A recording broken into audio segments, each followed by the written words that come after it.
Good morning to you all. We are live on the Philippine College of Criminology YouTube page. Before we begin, let us all put ourselves in the presence of the Lord for our invocation.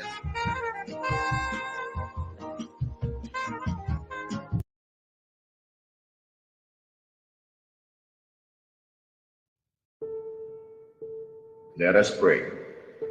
Almighty God, maker of heaven and earth, you are good and you created all things that are good.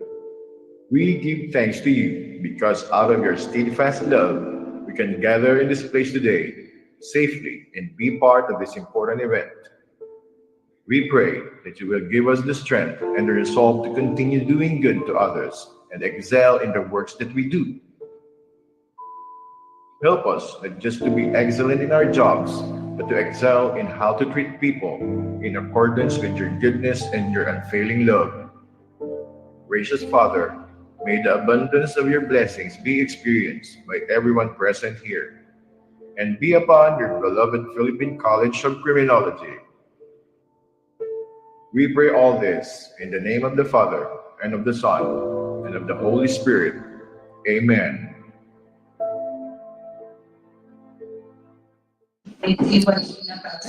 And now for the Philippine National Anthem.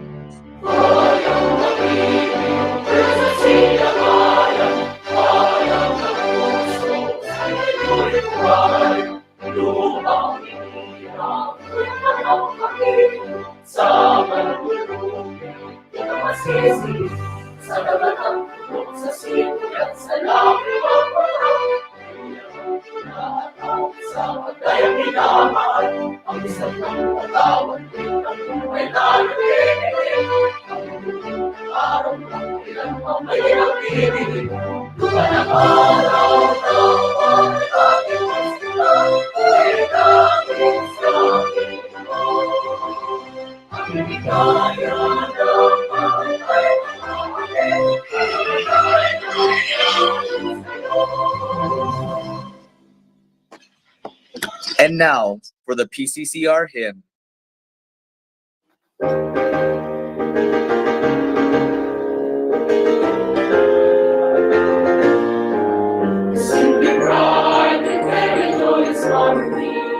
Philippine College of Criminology. Wherever we are, we are valued with fidelity. We are proud of our loyalty. From our borders have emerged successful graduates. And worth and reputation spread. Let us follow their footsteps. So the whole world will know. Every school is always on the go. We sing together, wrinkles the ranks forever. We must remember, this is our alma mater. We hold in high esteem, our achievements and our friends. The Philippine College of Criminology. We sing our heart to thee. We sing together. We must rise forever. We must remember. This is our alma mater. We hold in high esteem our achievements and our fame. The Philippine College of Criminology. We sing our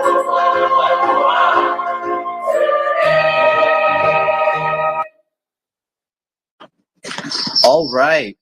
It's great. It's absolutely great to have everyone here today. My name is John Jake Servillian, and it is my honor to be your host for this morning. First and foremost, before we set the tone for our webinar today, kindly scan or screenshot the QR code on your screen for your attendance today. This will be verified vis-a-vis with your Google Meet attendance. We will be giving everyone 2 minutes.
Thank you for that, ma'am and sir.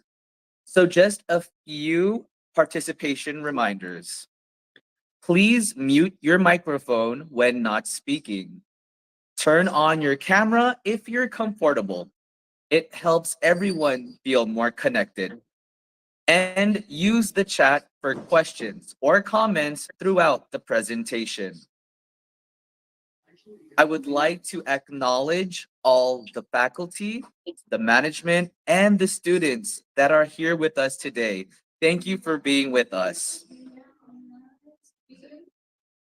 Ladies and gentlemen, esteemed faculty, and dear students, it is with great pleasure that we gather here today.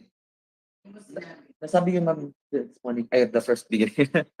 Just a reminder, guys, is that we are live on the Philippine College of Criminology YouTube page. So let's begin. It is with great pleasure that we gather here today to celebrate our shared commitment to excellence in education and criminology. As we begin this special occasion, I would like to introduce someone who embodies the spirit of leadership and vision that drives our institution forward. Our Dean, Dr. Gapelin M. Casio. With a profound dedication to academic integrity and student success, she has consistently inspired us to reach new heights. Please join me in welcoming Dr. Gapelin M. Casio to deliver the opening remarks.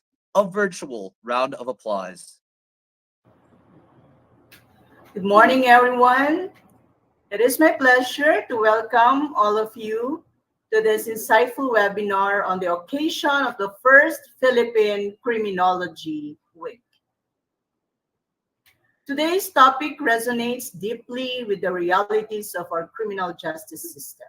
Penology, jail and prison congestion, causes, consequences, and proposed solutions. First, I'd like to express our gratitude to each of you for joining us today. This webinar is not just a discussion, it is an important step in addressing one of the most pressing issues facing our correctional institutions. Overcrowded jails, prisons are not only a matter of capacity, they represent a significant challenge to human rights, the rehabilitation of individuals, and the effective management of our justice system. We are privileged to have with us today a renowned personality in penology and correction who bring both experience and insights. Dr. Raymund Narag from Illinois University, thank you so much for being with us today, sir. All The discussions today will shed light on the root causes of congestions in jail and prisons, from socioeconomic and systematic factors to policy-related concerns. They will also guide us through the myriad consequences, both for those incarcerated and for our communities at large.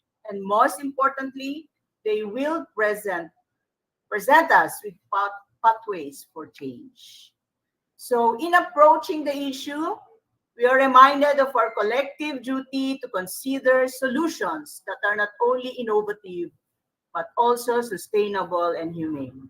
It is our hope that today's discussion will inspire fresh ideas and collaborative efforts, drawing from diverse perspectives to forge a better path forward.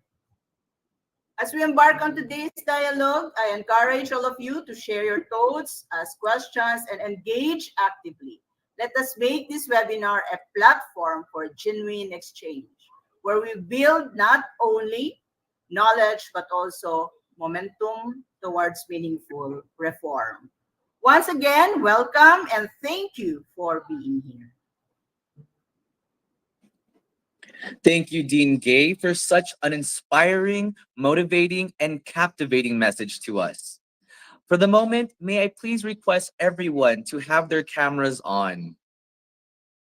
Thank you.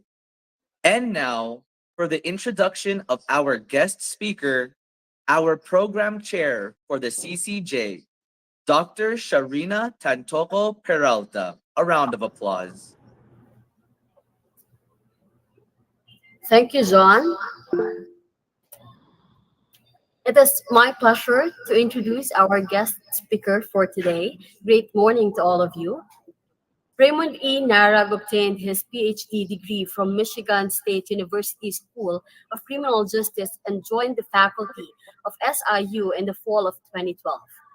He is currently an associate professor and a Judge William Cook Professor Fellow for Minority Scholars. Dr. Narag came to the United States as a Fulbright scholar from the Philippines. His research focus includes criminal victimization, youth violence, correctional administration, and qualitative research, particularly in cross-cultural settings.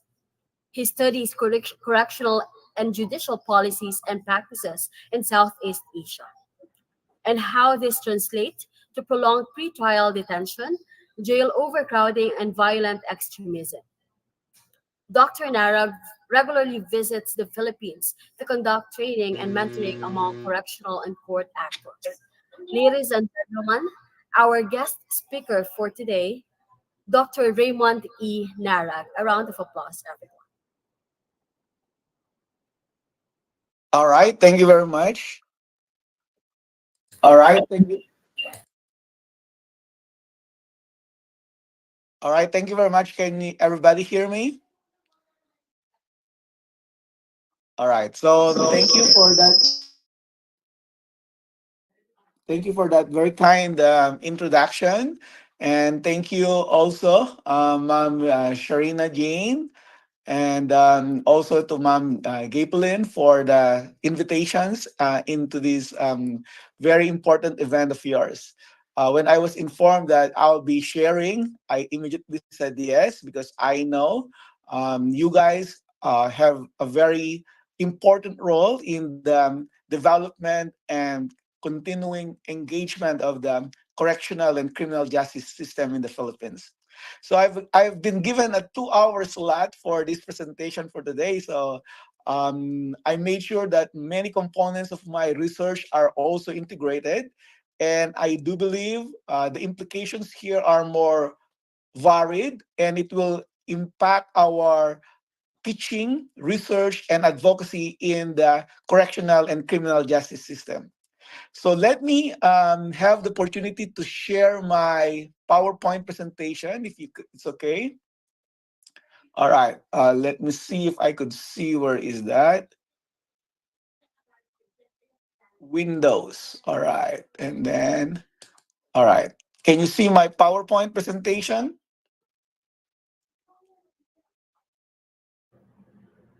There you go. Yes. There it is, sir. All right. right? Infinity mirror. All right. So the title of my presentation, as alluded to earlier by Dean Casio, is Jail and Prison Congestion. So let's try to look at the causes of congestion, its consequences, and eventually propose solutions. All right. And I'm again very happy to be participating in this very first ever Criminology Week. I wish meron din kaming ganito sa Amerika, na meron din kaming Criminology Week. So we could celebrate our discipline. And so it's very good to see that in the Philippines, we have this now developed, right? So this research will discuss the current state of the Philippine criminal justice and correctional system. And I will share to you an overall framework that I developed in understanding the current conditions. And the idea here is hopefully it will inspire people in the academe, especially in PCCR, to put in some resources and time into developing research agenda on this end. All right? Na marami pang mga scholars na gumagawa nitong research na ito. Para sa ganon, makita natin kung ano talaga yung sitwasyon ng mga kulungan at ang criminal justice system sa Pilipinas. And then, just a note on the methodology. So, as mentioned earlier, I'm continually doing research in the Philippine corrections. I interview inmates, or what we call now PDLs. I interview also jail, prison, and parole and probation officers. So the three major correctional agencies that we have, the BGMP, the Bucor, and also the parole and probation and boards of pardons. And then I also interview different criminal justice actors like police, prosecutors, judges, as they impinge on our correctional areas. But more than the research, training, and advocacy that I'm doing, I also bring in a wealth of my experience as a former detainee. And probably you have heard of it already, or may have seen it in some documentaries. I was indeed a crime accused of a crime I did not commit. I was in jail for almost 7 years, and then I underwent the whole criminal trial proceedings. Eventually, I was declared innocent, of course, because I was not in the scene of the crime. I was simply a victim of police malpractice during the time, and also I was a victim of the very prolonged trial detention. And so, based on my first-hand experiences of what I saw inside, I developed a research agenda that had guided me ever since. And so it also includes my personal reflections and the data that I collected, leading it to what we call a research methodology called autoethnography. And so this is the product of my almost 25 years of engagement in this area, right? Since nung lumaya po ako mula sa Quezon City Jail. All right.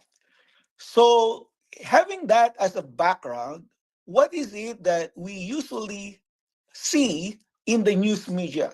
What is it that we usually see portrayed in many of the commentaries, right? And so this is what we know. The Philippines, unfortunately, is one of the most congested jail and prison complex in the world. All right. Um, in 2016, tayong nag-number one. Now we are third or fourth, depending on what data you're looking at. But still, we have 356 congestion rate. Anong ibig sabihin po niyan? Sa isang selda na dinesign sa 10 tao, there will be around 35 people living in it. And so it's extremely overcrowded, and that's the average. Now, if you look at some of the most skewed part ng ating congestion, there are cells or jails, I should say, that has 1,000 congestion rate. And dito hindi ka na makalakad, hindi ka na makahinga kapag ikaw ay nailigay sa mga jails na may ganitong mga selda, right? So for every say 10 inmate selda na pangsampuhan, there will be around 100 inmates in it. On top of that, we have the biggest mega prison complex in the world, where in one facility area, right, with a 10-hectare area, nandun po yung New Bilibid prisons, right? And New Bilibid prison has 29,000 PDLs.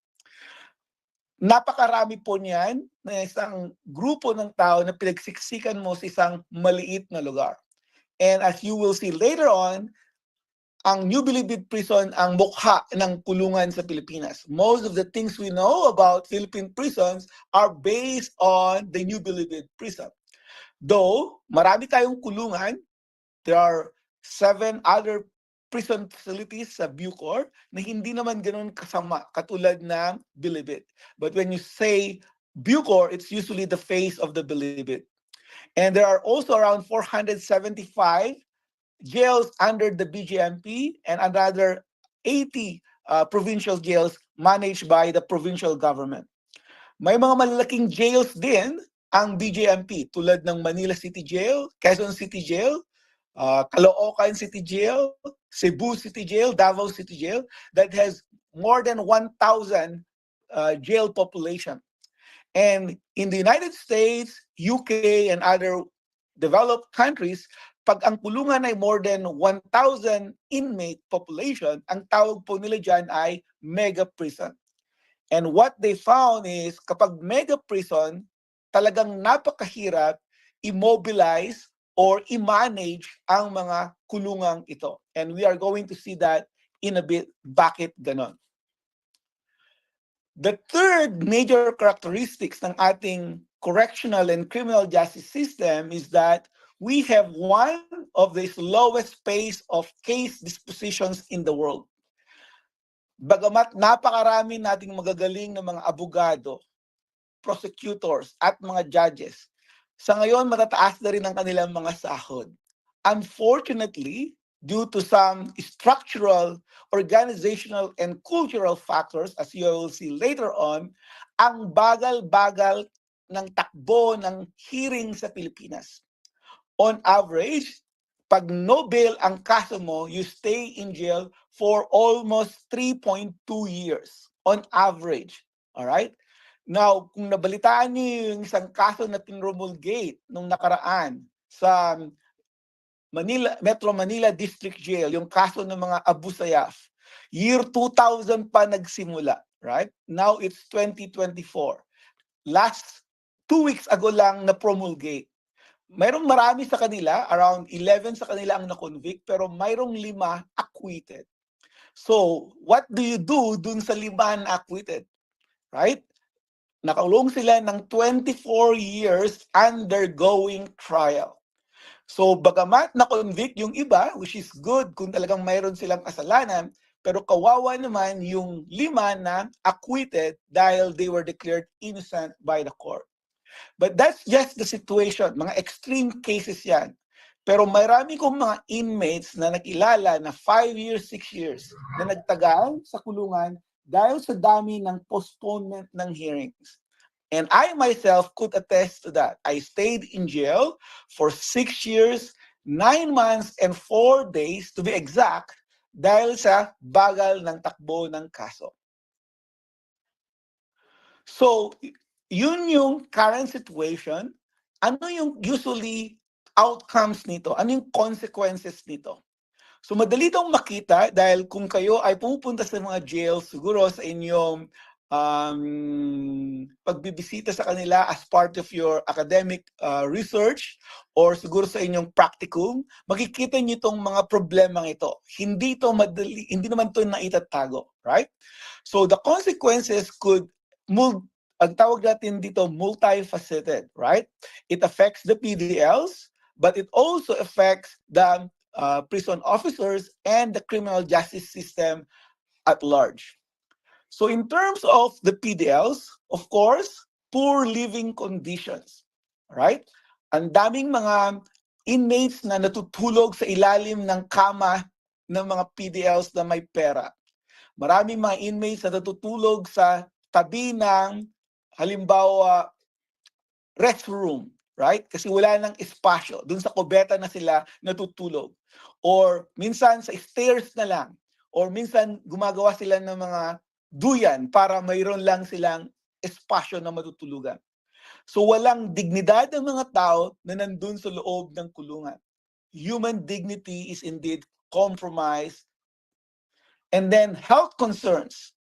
4 na inmates or ang namamatay sa Metro Manila pa lamang araw-araw, right? And Metro Manila has around 45,000 inmate population sa BGMP, right? Ngayon, kung sa buong Bucor, ang daming namamatay taon-taon na almost 5 times on average kaysa dun sa general population natin. Namamatay sa tuberculosis, namamatay sa manas ng katawan, malnutrition, and so on and so forth. And then it leads also to disease transmission and mental health problems. And dahil overcrowded ang mga kulungan natin, bihirang-bihira tayo magkaroon ng mga programa for rehabilitation programs. Do maraming mga programa ino-offer ang BGMP, ang Bucor, right? But then kung titingnan mo yung entire general population, kakunti lamang ang nakikinabang. Hindi dahil sa ayaw nilang marami makinabang, kundi wala kasi talagang espasyo na paglalagyan sa napakaraming programa.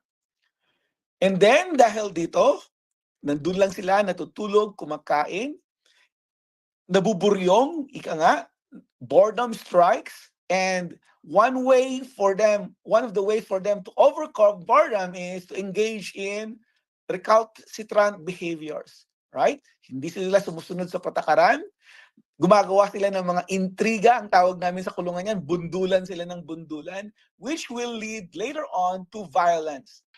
And so, meron tayong mga violent behaviors na palaging nakaambang sa sabog sa loob ng kulungan. And now, marami mga inmates ang sumasali sa gangs or pangkat, or minsan nagkaroon na ng network, right? From a first-time offender, nakilala niya yung recidivist, pabalik-balik sa kulungan, or nag-network sila. Dati siya ay drug user lang, nakilala niya yung mga drug dealer sa loob. Pag lumaya, mayroon na siyang network na pwede niyang gamitin para maghanap siya ng trabaho. So eventually, it increased the rate of recidivism.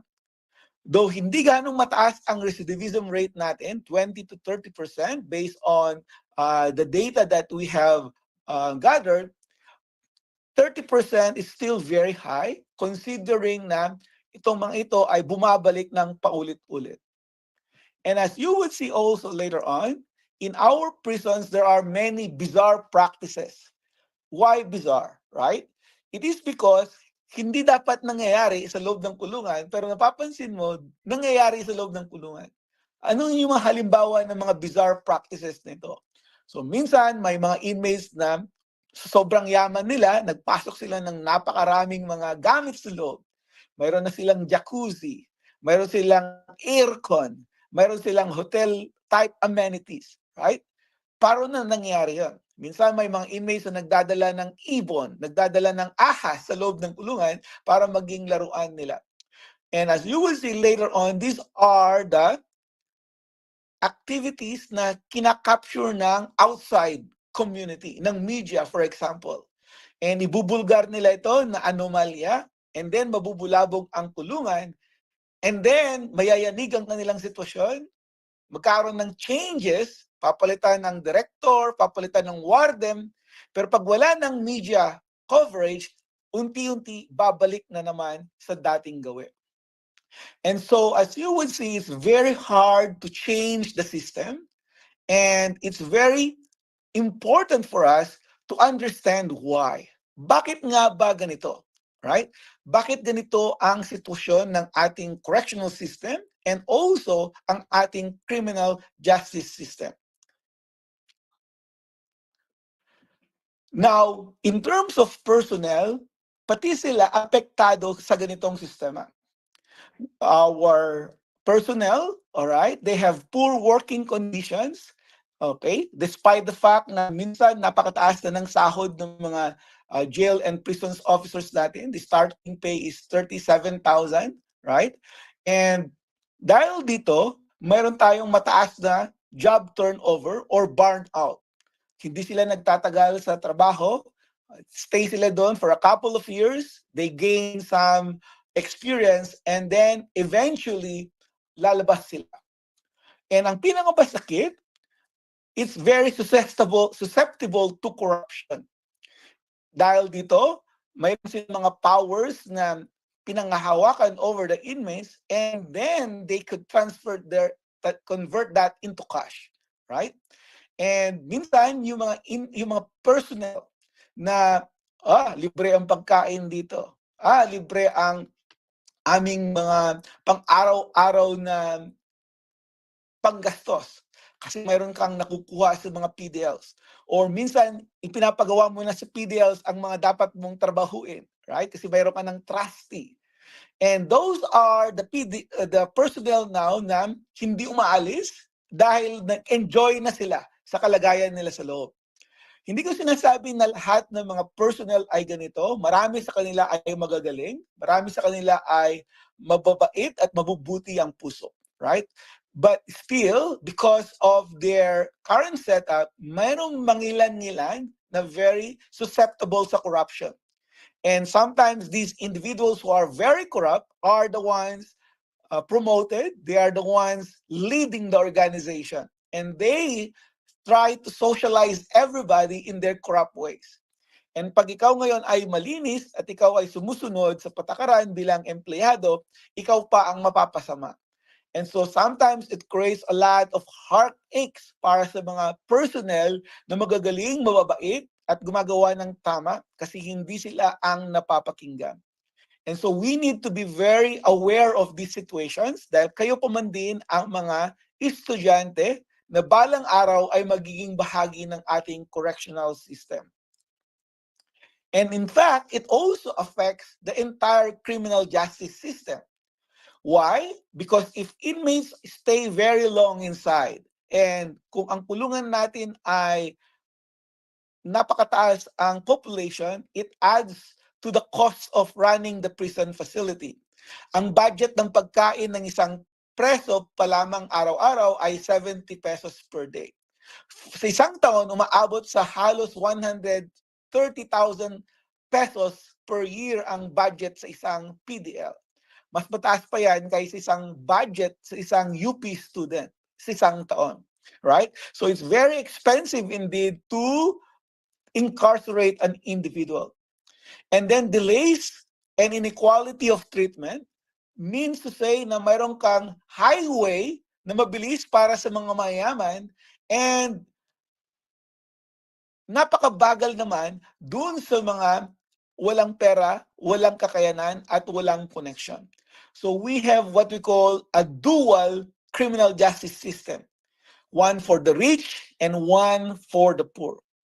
And if you include all of this now, it leads to the concept called legal cynicism. Maraming mga kababayan natin, unfortunately, in a survey that we conducted, mababa ang tingin nila sa corrections. Right? Kasi palakasan daw naman yan. Kung mayaman ka, maganda ang iyong kubol. Pag mahirap ka, pangit ang iyong kubol.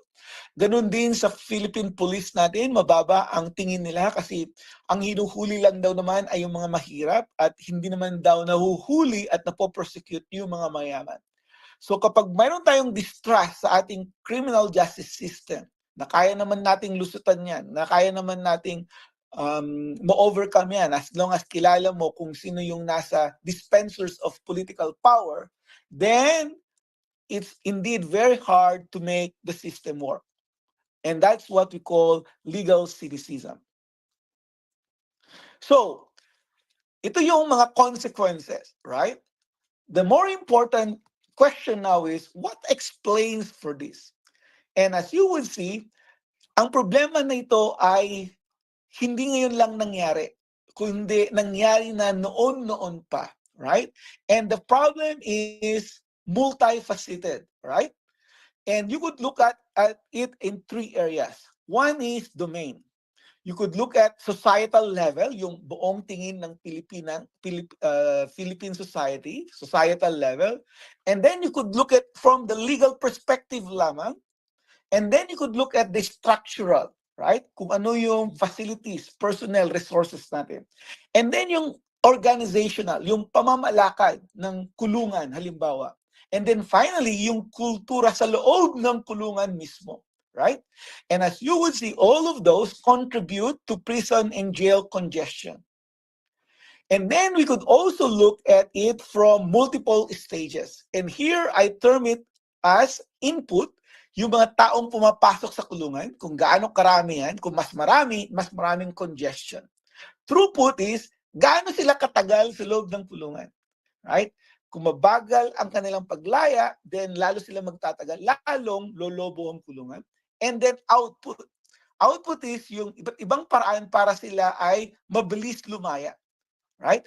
So kung mabagal ang output, matagal ang throughput, and napakaraming input, indeed, lolobo ang kulungan natin. And kahit ikaw ay mag-construct ng bagong jails and prisons, it will not really solve the problem. Why? Because build and inmates shall come. Para siyang field of dreams. Right? And so dapat tignan natin yung input, throughput, and output mechanisms natin, and that will probably solve in the longer term yung ating jail and prison congestion. And then lastly, we need to look at it from a systemic perspective. Minsan kasi ang research ko ay corrections. Kini-interview ko mga jail officers, prison officers, parole and probation officers. But what I realized that nasa end lang sila nasa dulo na sila. Sila yung taga-mana na lamang ng mga karamihan sa mga problema na nangyari before the system, right? So nandyan yung police at nakandyan din yung korte. Dahil kahit anong galing, magtumbling-tumbling ng mga jail and prison officers natin, kahit ang babait at ang gagaling ng mga yan, kung nandito ang problema sa police at saka sa jails and sa courts and prosecutors, then limited din ang magagawa ng Bucor at BGMP. Though, kung palpak ang Bucor and BGMP, eventually, magka-create din sila ng problema para sa police, right? Lalong-lalo na kung mayroon na dyan mga taiman, yung mga die-hard na mga recidivists na nabuo na sa bilibid at paglaya nila, yun ang mag-impluensya dun sa mga bagito, dun sa mga bagong huli ng police. And so as you will see, it is a feedback, right? It affects one and the other. And then mayroon din tinatawag na feedback loop. Bumabalik na siya, bumibirang na siya. So the key here is to understand the root causes of congestion and its outcomes to come up with a more long-term feasible solution na hindi siya knee-jerk reaction. Right? Kasi minsan, ang daming drugs sa loob ng kulungan. Anong gagawin natin? Pagpapatayin na lang natin sina JB Sebastian. Ayan, pinatay si JB Sebastian, pinatay yung mga ibang mga drug dealers sa loob. Question, nasugot ba niya ang problema? Well, dahil yun ay knee-jerk reaction, yun ay simplistic solution sa isang enduring problem, kahit pagpapatayin mo yung mga drug dealers na mayagpag sa isang kulungan, may papalit at papalit at papalit sa kanila. Why? Because the system breeds the problem. So the longer solution is to look at the societal, legal, structural, organizational, and cultural dynamics, plus looking at it from the input, throughput, and output stages, and you look at it from also multiple agencies, from law enforcement to correction, to courts, and then corrections. Dahil kung hindi mo gagawin ng holistic, you might solve the problem in one agency, but it will simply transfer the problem to another agency. Ang tawag natin dyan, the law of thermodynamics, right? Na pigain mo yung problema dito, lilipat lang siya dun sa kabilang ahensya. Alright, so having said that, This is the theoretical framework that I wish to introduce to the PCCR. And hopefully you guys can later on develop research, theses, and dissertations based on this framework. And hopefully we could gather more data and test the hypothesis whether the hypotheses are supported. So for now, this is the theoretical explanation on why we see different outcomes in our prison and jail facilities. So first it starts with societal values, right? As you will see later on, ang society natin ang nagdidictate sa buhay sa loob ng kulungan, right? Kasi ang kulungan naman, hindi mo pwedeng ilabas sa lipunang kanyang ginagalawan. Though is constrained ng kanilang behavior doon, kung ano yung values natin sa labas, yun pa rin naman ang magiging overarching values sa loob. Alright? So there are societal values that impinge on the prison system. And then societal values affects our legal values as well, right? So ito yung more focus area. Ano yung mga batas na ating pinapatupad, right? So kung tayo mahigpit sa ating mga batas, tulad ng ipakulong mo ang mga nagkakarakrus, ipakulong mo ang mga gumagamit ng droga, at sila ay ipakulong mo ng life imprisonment or sometimes death penalty pa nga ang ginagawa natin, EJK na lang, right? Then it also affects our criminal justice and correctional system. So as you would see, societal factors eventually affects our legal factors, and societal and legal factors both affect the prisons and jails. And as you will see, the prisons and jails has three dynamics: structural, which includes yung gaano kalaki ang budget, right? So that's a structural issue. Gaano kalaki ang dami ang personnel, kadami ang space, building, and spasyo, right? So kung sabihin ng lipunan na wag ninyong bigyan ng budget yan, then the structural condition is indeed, ang tawag natin dito, depriving, right? Deprivation. So prisons are very much deprived ang iyong situation. And then, of course, yung structural now affects your organizational capacity. Paano mo patatakbuhin ang kulungan, right? And then, eventually, yung kultura sa loob ng kulungan, right? Alam natin na bawat kulungan may kanya-kanyang kultura. May mayores system, may VIP system. Mayroon tayong tinatawag na mga tarima, mga kubo, right? And these are now the day-to-day realities ng mga inmates na nakakulong. And these organizational factors eventually affects the cultural factors, kung paano nyo pinatakbo ang kulungan. Yun din ang pag-iisip ng mga tao sa loob ng kulungan, and vice versa. So meron silang feedback loop. And eventually, this now affects different outcomes. So ano yung mga outcomes na yan? For example, bakit mayroong riot sa loob ng kulungan? Bakit mayroong drug sa loob ng kulungan? Bakit may corruption sa loob ng kulungan? Can you still hear me? I'm still good? Yes, sir. Yes, sir. All Loud right. and clear. Loud and clear. Kasi sabi dito, hindi na raw ninyo ako naririnig. Okay. And so these are the different outcomes that we usually see. You usually see outside. Ito yung mga laging sinasabi ng media. Oh, nag-riot na naman. Oh, nagkaroon na naman ng drug trade. And dyan darating ang, halimbawa, ang Congress. Mag-imbestiga na naman. And pag nag-imbestiga ang Congress, kung saan-saan napupunta ang discussion. Hindi napag-uusapan yung lalim ng problema. Alright? Kung kaya, after every congressional hearings, kahit na napaka-sensationalized ng mga hearings, eventually, wala ring mangyayari. Because hindi nila natumbok ng totoo at tunay yung problema. Alright? So this is a framework that I've introduced during the Asian Criminological Society. And this time around, nilagyan ko ng napakaraming evidentiary support. And I'm challenging all of you, mga faculty members sa university natin, sa PCCR, please inspire your students, and you yourselves develop more data to support this. So for example, look at ano ba ang values ng Philippine society at the moment.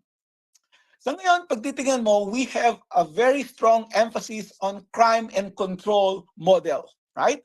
Gusto natin na very strong and aggressive ang ating police, right? Na mayroon tayong police visibility, na mayroon tayong um, powers ni gagrant sa police para mag-aresto, aresto at magpakulong. Alright? Very seldom na napag-uusapan ang due process. Hindi natin binibigyan ng sapat na atensyon yung counterbalance on overbearing police practices. Alright? And mayroong history ito kasi minsan ang mga police, ang feeling nila wala silang support. Right? Ang feeling nila lagi silang nabubugbog. And so we really need to strengthen our policing, all right, so that they will have gain a level of respectability, and nang sa ganon, efficient nilang gagawin yung kanilang mga trabaho without resorting to very strong armed tactics. All right? But for now, values do suggest that it's okay for the police to use of force against civilian in the pursuit of their legitimate activities, right? So law and order ang ating emphasis, and ang public safety ang paramount, which is very legitimate. Kinakailangan natin ng public safety. Though on the other hand, it should not compromise due process. Hindi natin pwedeng i-shortcut ang ating proseso dapat. No planting of evidence dapat, kinakailangang matino ang pag-investigate, hindi pwedeng i-doctor mo ang yung narrative, right? Otherwise, it will lead to legal cynicism. And one major area in the Philippines as well is fear of crime, right? Kapag titingnan mo ang news report, especially nung panahon ni President Duterte, we all lionize the problem of drugs, right? That mayroon tayong mga zombie daw na dumadaan sa ating mga syudad at kinakailangang i-eradicate itong mga zombies na ito. So we dehumanize drug users, and it was a basis then later on for having stronger actions against them. All right? Of course, maraming Pilipino ang sumuporta nito because it was powerfully argued in the public and there was a support electorally for this. Ang tawag natin dito ay penal populism, right? There's a culture of supporting politicians who would promise to have strong armed tactics against criminals, against drug users, against now pogo, right? Mayroon tayong mga pogo concerns, right? So all of these now are part of a political dynamics that clamor for harsher, longer sentences and the use of detentions as a first resort. So if they do this, they are more likely to be elected in office. So we have a very retributive, deterrent, and incapacitative philosophy of criminal justice system. Though minsan sinasabi natin na may rehabilitation, right? And yun yung goal ng BGMP and Bucor. On the other hand, rehabilitation and reintegration are hardly supported. So what we have are more likely to be incapacitative, retributive, and deterrent philosophies. So yan yung studies na dapat tignan natin, right? We need to conduct surveys on this. We need to have a barometer on the legal values, the societal values natin on criminal justice system, which now affects the legal variables na sinasabi ko, right? So as you will see, kung titingnan mo yung mga batas na pinapasa nila sa Kongreso, and we know Congress is part of the community, the fifth pillar, one of the pillars, right? So if you look at Congress, pag mayroon silang bagong legislation, gawin nila ito no bail, right? Para daw hindi makapag-bail yung mga accused dito, right? Or ang gagawin nila is napakalaki ng mga sentensya, right? So we have a very punitive legal system based on sa table of penalties natin. All right? So our laws are very restrictive, and kapag may mga batas naman na nagka-create ng mga ganitong mga programa, hindi to napopondohan. Alright? So, we usually do not provide resources dun sa power ng Congress of the First on those rehabilitative mechanisms ng criminal justice system. So as you would see, these are two of the major problems affecting our criminal justice system: societal values and legal values. Now, these societal values and legal values eventually affect the dynamics of jails and prisons. So ito na yung reality sa loob mismo. So structural conditions, right? So here we have inadequate facilities, overcrowded, tulad ng nabanggit ko kanina, personnel quality and quantity, right? So ideally, dapat 1:7. One prison officer to 7 PDLs. In reality, umaabot to ng 1:80. There had been efforts to recruit more people, right? And so, nagiging successful dito ang BGNP and Bucor. And hopefully, you guys, sa magagaling, please, heed the call. Maging correctional officers kayo. And then of course, dapat mayroon tayong training na matatanggap, right? Kasi yung quality ng mga personnel natin, kung hindi nila alam yung principles of effective correctional management, and they go there and learn, pagdating na lang nila doon, they learn from the older personnel there, then they will simply replicate the old problems we described earlier. All right? So, inadequate personnel, quality and quantity, inadequate budget for operational resources. As you will see, karamihan sa mga kulungan natin, walang operational resources. Walang tubig, walang pagkain, o kulang or limited, and medicines and other basic necessities. And as you have seen, it creates this dynamics of mega prisons where it's more than 1,000 inmate population. And as noted earlier, we have the biggest mega prison in the whole wide universe. All right? Yan yung ating dubious recognition na pinakamalaking kulungan sa buong mundo ay nasa atin. Now, kapag pinapakita ko ito sa aking mga estudyante dito sa Amerika, masashock sila. Wow, bakit ganyan ang situation sa inyo? Right? Ang sabi nila, dapat nag-collapse na yan. Dahil kung sa Amerika yan, nag-riot na araw-araw. Kung ganyan kasiksikan sa loob ng kulungan, mag-riot ang mga inmates dito sa Amerika. Sa Pilipinas, hindi ganoon ang ating naging what we call coping mechanisms. Ibang coping mechanism ng mga Filipino, as you will see later on. So I just want to show you these some pictures. So ito ay sa maximum security compound sa Bilibid. And ito naman sa medium security compound sa Bilibid. And again, it's overcrowded, very limited space, walang living space para sa mga PDLs. And so it takes really a lot of efforts to manage and control them. All right. Ang pagkakaiba sa Pilipinas ay yung ating organizational mechanisms ay ibang-iba ang pamamalakad, right? So, dahil sa kawalan natin ng struktura, mayroon tayong informal structures. Halimbawa, kakulungan ng espasyo sa tulugan, mayroon tayong kubol system. Right? Pwede ka nang magtayo ng sarili mong kubol or gawan ka ng sariling kubo. Tarima yung mga beds. Talipapa, mayroon na tayong tindahan sa loob ng kulungan na pwedeng magpasok ang mga dalaw at pwede na silang magbinta ng mga gamit para sa ibang mga inmates. Basketball and tennis courts, pwede silang magpagawa ng sarili nilang mga recreational areas. Bakery, pwede silang magtayo ng sariling bakery. Simbahan, paaralan. So, ang tawag nila sa Bilibid dito, build, operate, and transfer.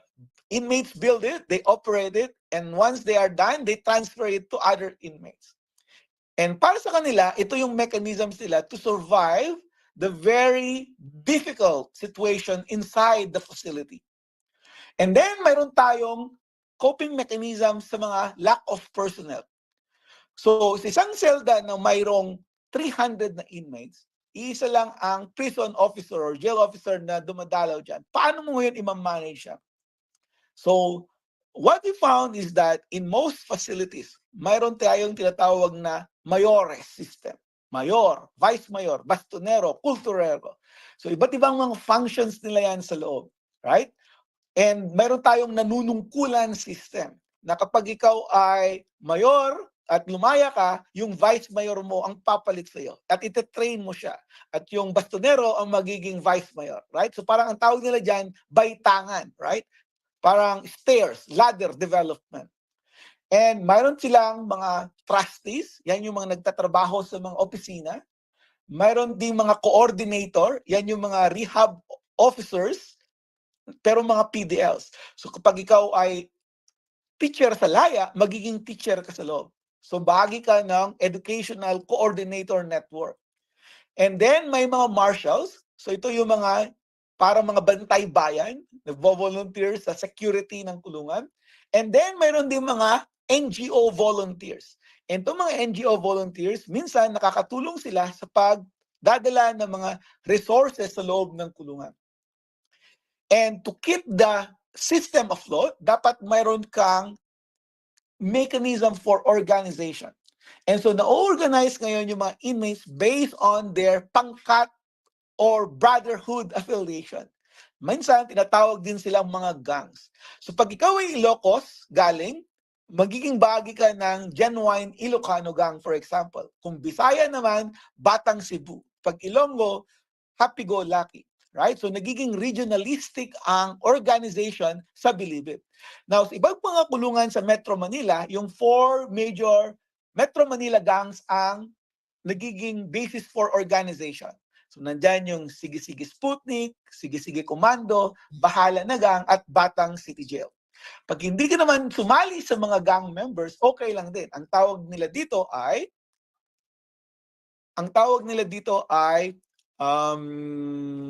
Kuerna. Alright? So as you would see, mayroon tayong VIP system para dumami ang resources ng mga PDLs. Mayroon tayong visitor resources na nakakapasok. Mayroon tayong volunteer palakad system and even the personnel, right? You credit the personnel, tumutulong sila out of their own pockets para patakbuhin ng kulungan. So kung ang inmate may sakit, si warden na magbabayad niyan mula sa kanyang sariling sahod. So in the Philippines, we have 2 type of rules. One is the formal rule and the other is the informal rule. Informal standards and formal standards. So dalawa ang rules natin. And ito ngayon ay walang clarity kung kailan mo gagamitin. Right? Halimbawa, sir, pwede bang magpasok ng electric fan? Right? So discretion yan ngayon ng power ng prison officer. Right? Kung i-grant niya yung request mo o hindi. And dito, nagkaroon ng code switching. Right? And depende ito sa context. Halimbawa, kung ang inmate ay mabait at masunurin sa jail officer, ang gagamitin ng jail or prison officer ay informal rule. Humanitarian consideration. Pambigyan mo na yan. Kasi mamamatay na sa sobrang init, humanitarian consideration, ipasok ang electric fan. Pero kung yung inmate ay hindi masunurin, tablado siya, right? Hindi siya cooperative. Lagi siyang alaaway. Inaaway niya ang mga prison officers. Minsan sumusulat pa siya ng complaint laban sa kanila, sa Commission on Human Rights. Then pag yung inmate na yan ay nag-request, ang gagamitin ay formal rule. Right? Bawal ang electric fan kasi dadagdag ng expenses ang gobyerno. So, kung anong rule ang gagamitin nila, depende sa context. Depende kung sino ang nakikiusap and depende sa relationship mong nabubuo. So, it's very personalistic relationship. Hindi kung ano yung nasa batas, kundi kung ano ang relasyon ninyo. Yun ang nasusunod.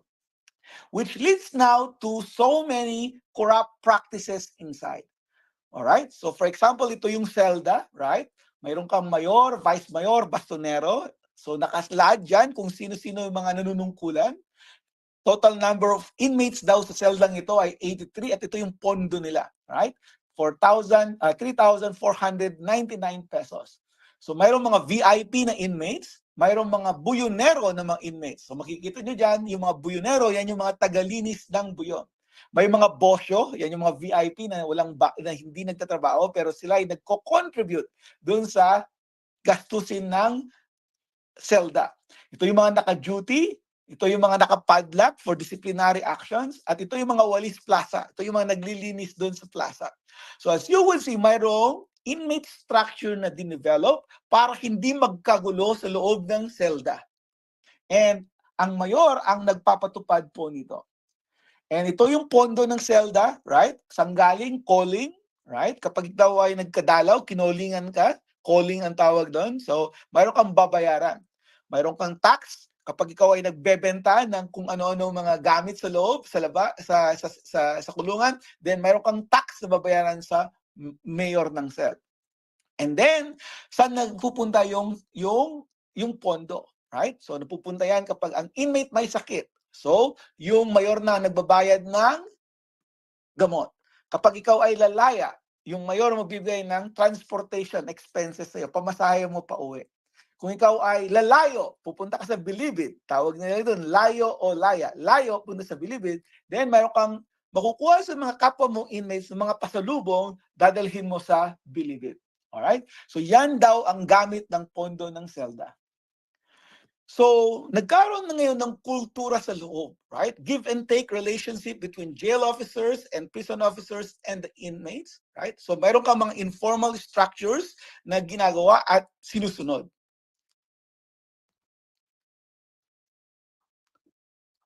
All right, can you still hear me?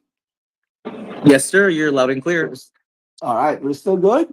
So, ang tawag dito ay prisonization. Right? So, napiprisionize ang mga bagong commit sa pamamalakad sa loob ng kulungan. So, kung ikaw ay first-timer na inmate, right, magugulat ka, mayroon palang mayor ang selda, may bastonero ang selda. And then, mayroon ka palang mga rules and regulations na dapat susundin.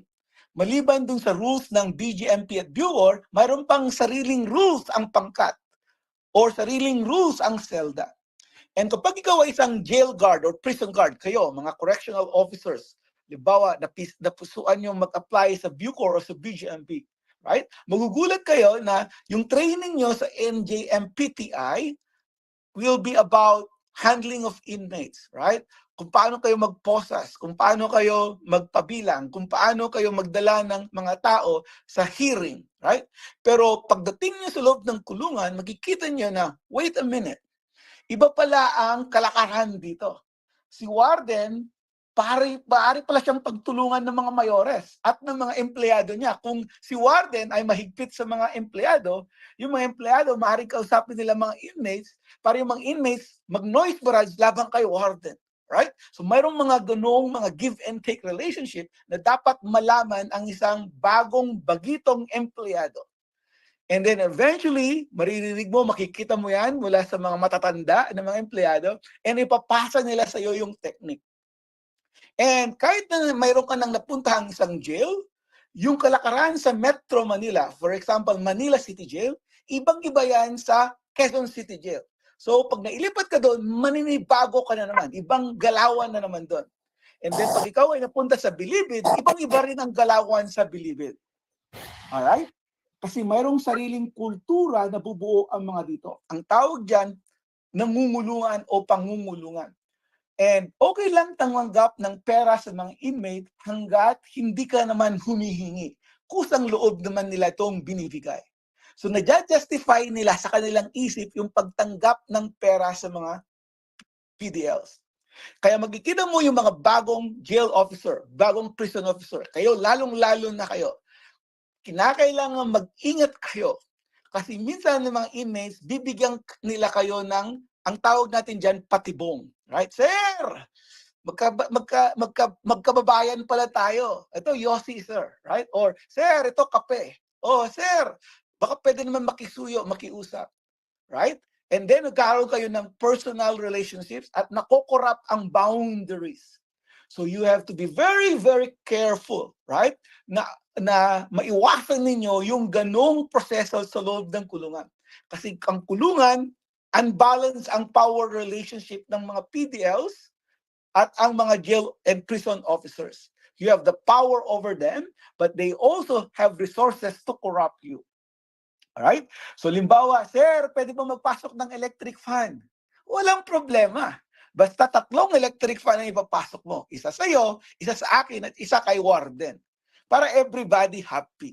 Right? So ang tawag natin dyan, money, pera, tarian, consideration. And dito nga nakukurap ang buong kulungan natin kasi from the highest to the lowest, mayroong ganung proseso.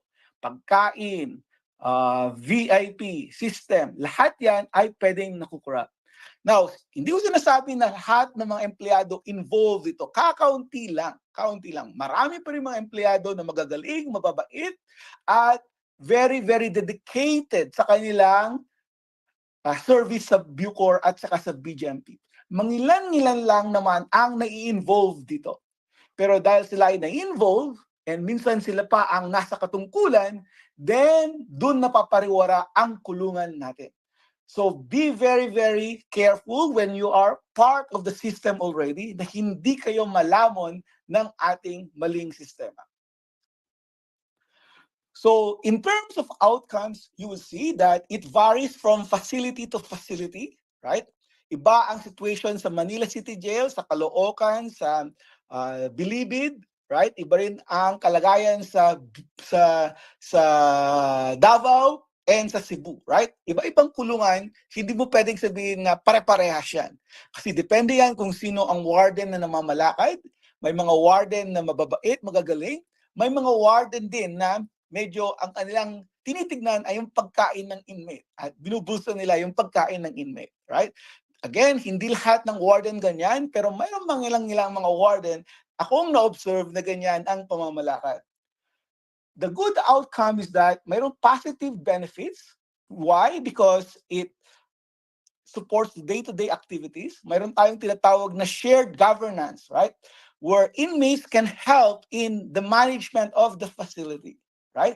Nung inmate ako, naging mayor din ako ng pangkalahatan, naging paralegal officer ako, naging trustee ako sa records, nagturo ako. So yung aking leadership abilities ay lalo kong nahon nung ako'y nasa loob ng kulungan. And dun ko rin nakilala yung aking sarili kasi, ito pala, mayroon akong puso sa criminal justice. Right? Because they give you an opportunity to serve. Tumataas ang diskarte ng mga PDL kukulong. Madiskarte ang mga PDL sa Pilipinas. Kaya pag lumaya sila, kung ang diskarte nila sa loob ay magtinda ng negosyo at napalago nila ang kanilang negosyo sa loob, paglaya, kaya rin nilang gawin yun. And mayroon tayong normalization, right? So kapag ikaw ay teacher sa labas, pwede kang maging teacher sa loob. Pag doktor ka sa labas, pwede kang maging doktor sa loob. Ang tawag natin dyan, normalization.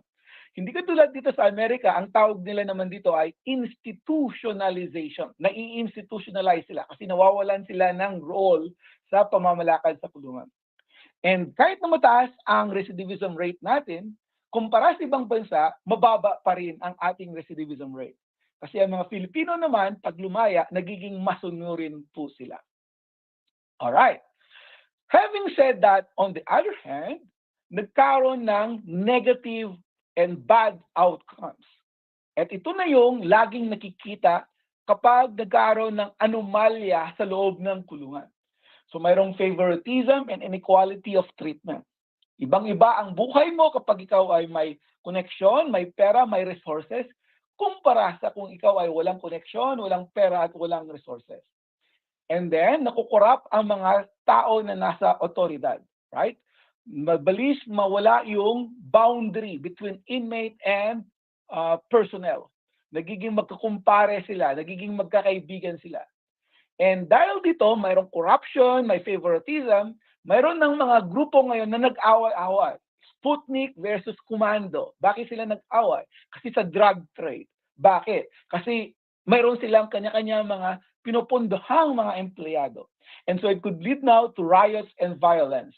Right? Minsan, ina-assassinate ng mga inmates ang mga personnel na hindi nagbayad doon sa kanilang drug trade. And then it leads to human rights violations. Lalong-lalo na doon sa mga naiipit sa awayan ng mga elitista sa loob. Right? So for example, drug dealer versus drug dealer, nag-away, nag-riot. Sinong kawawa? Yung mga tao sa baba. Kasi sila yung nasasagasaan salisi sila sa giyera na nangyayari. And then the bizarre practices. Mayroong mga jacuzzi, hotel-type amenities, mayroong pang swimming pool, sex toys, at kung ano-ano tayong nakikita at lumalabas minsan at naungkat sa congressional hearings, right? And it is because mayroon ng inequality of treatment.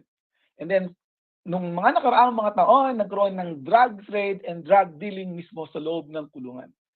So, ito ay kadalasan na nangyayari sa maximum security compound. At hindi naman lahat ng kulungan ay ganito. Marami rin akong mga nakita mga kulungan na very, very well managed. Puntahan nyo ang Mandaluyong City Jail Meldorm, right? It's a new facility, 9-story building siya, malinis, and napakaganda ng kanilang classification scheme. And doon mo makikita na kayang-kana nilang i-manage ang kulungan, right? Puntahan nyo rin ngayon ang Manila City Jail Meldorm ngayon, right? Magaling din ang warden doon. Mayroon ng education doon ang PUP. And I think nakikita ko rin ang mga PCCR, doon din sila nagkaroon ng internship. May museum ang ginawa ang warden doon. So again, it depends on the warden, right? So kung mayroong magagaling na mga warden and na-document natin yung ginagawa ng mga magagaling na warden, then we should be able to replicate all of those. So, kung babalikan natin yung explanations natin kanina, overall, this is what the data looks like, right? So kanina, yun yung theoretical framework. Ito na ngayon yung empirical data to support the theoretical framework. So ang ating societal values, it's very punitive. For example, in its approach to drugs, hinuhuli natin, pinapakulong natin ng napakatagal ng mga drug users and drug peddlers.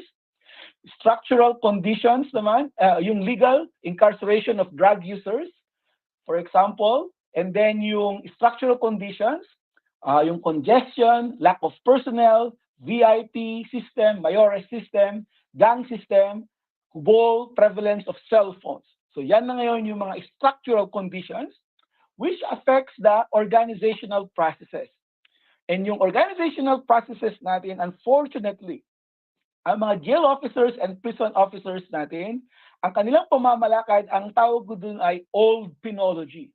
Yung nagre-rely sila sa mga mayor, sa VIP, nagre-rely sila sa patakaran ng selda, and so on and so forth. Hindi mo sila masisisi kasi kakunti ang mga empleyado. Right? Kasi kung hindi naman sila deprived or hindi naman structurally deficient ng kanilang situation, then they will be able to do this. Right? So, yung organizational processes natin, mayroong dalawang rules, formal rule and informal rule, which now leads to the culture inside the facility, right? So give and take relationship and corruption, which now leads to different outcomes, drug dealing and drug trade inside the prison. So as you would see, this is a way for us to systematize our research na hindi sabog yung ating pang-unawa kung bakit nangyayari ang isang outcome sa loob ng kulungan. Na mayroon siyang structural, organizational, and cultural factors that leads to it. And these three factors are also affected by societal and legal variables. All right.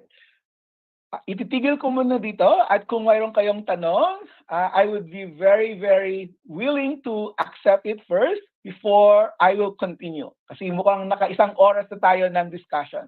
So I'll stop here for a few minutes, all right, by PowerPoint presentation. And I want to hear from you first before I continue. So anong sa tingin ninyo? Yung ganitong framework, is it helpful? Did it put it into proper perspective kung bakit ito ang nakikita niyo sa loob ng kulungan? Or ano pa ang kulang dito sa perspective na ito based on your own personal realities? All right, so go ahead. All right, let's hear from our participants from the audience today. What are you guys' thoughts about Dr. Narag's presentation and the framework of the current setup of our penal system? Anybody from the audience? Let's hear it.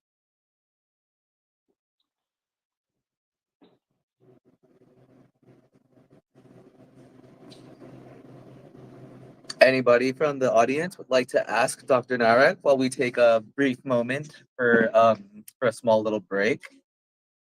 Um, allow me to start, Dr. Narag. Yes, sige, Well, go ahead, Jan. this isn't really about the framework per se, but I just like to have this insight because you're in Illinois right now. Is that correct, sir? You're in the States right Yes, now. yes, yes, yes. Ah, yeah, Opo, perfect. opo. Ayun po. Sir, would you able or what are your thoughts on the PDL culture inside Philippine jails versus the culture of jails and prisons in the US? Is there a significant difference in how people are controlled inside? This is pertaining to organized crime, the gangs inside. Is there a significant difference po, sir? Oh, very much different. Very much different. Ibang-iba ang pamamalakad ng kulungan dito sa Amerika. Dito, walang shared governance. Dito, ang tawag namin dito ay state governance. Right? Kasi 1:1 dito eh. One jail officer for every one inmate. Minsan, mas marami pang jail officer kaysa inmate. And bawat selda, usually isa o dalawa lang bawat selda. Right? And hindi pwede magkaroon ng inmate organization. Bawal ang pangkat, for example. Bawal ang gangs. And so, yung mga gangs nila doon ay very, very underground, right? Hindi katulad dito sa Pilipinas na very open. And ang mga inmates dito, masunurin. And sumusunod sila sa patakaran. At kapag pinatawag mo sila, pupunta sila at susunod sila sa'yo. So, mayroon tayong tinatawag na developmental framework ang mga gangs natin. Sir, nasira ang aming tubig at kuryente, right? O sige, ayusin nyo na yan. And the inmates will find ways to solve their own problems. And at the same time, very robust dito ang relationship ng mga inmates and jail guards, right? Magkakabag-anak kayo eh, magkakapit bahay kayo eh, or magkalugar kayo eh, or ka-frat mo siya eh, right? Yung apo na inmate at saka yung apo na jail officer, maging brads pa rin yan sa loob eh. Or magkababayan kayo, o taga-Tugigraw ka, yung inmate, taga-Tugigraw yung empleyado, o Ilocano kayo pareho, o Ibanag kayo pareho. So, very, very personalistic ang relationship sa Pilipinas, and it also actively practiced inside the jail and prison facilities.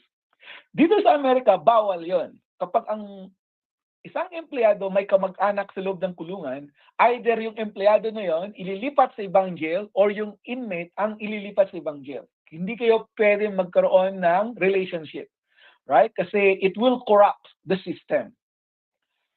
So, yung maganda sa Pilipinas, dahil tayo ay personalistic, maaari natin ma-mediate yung pains of imprisonment. Right? Kaya nung ako, inmate ako, nag-volunteer ako sa records, so nag-trustee ako doon.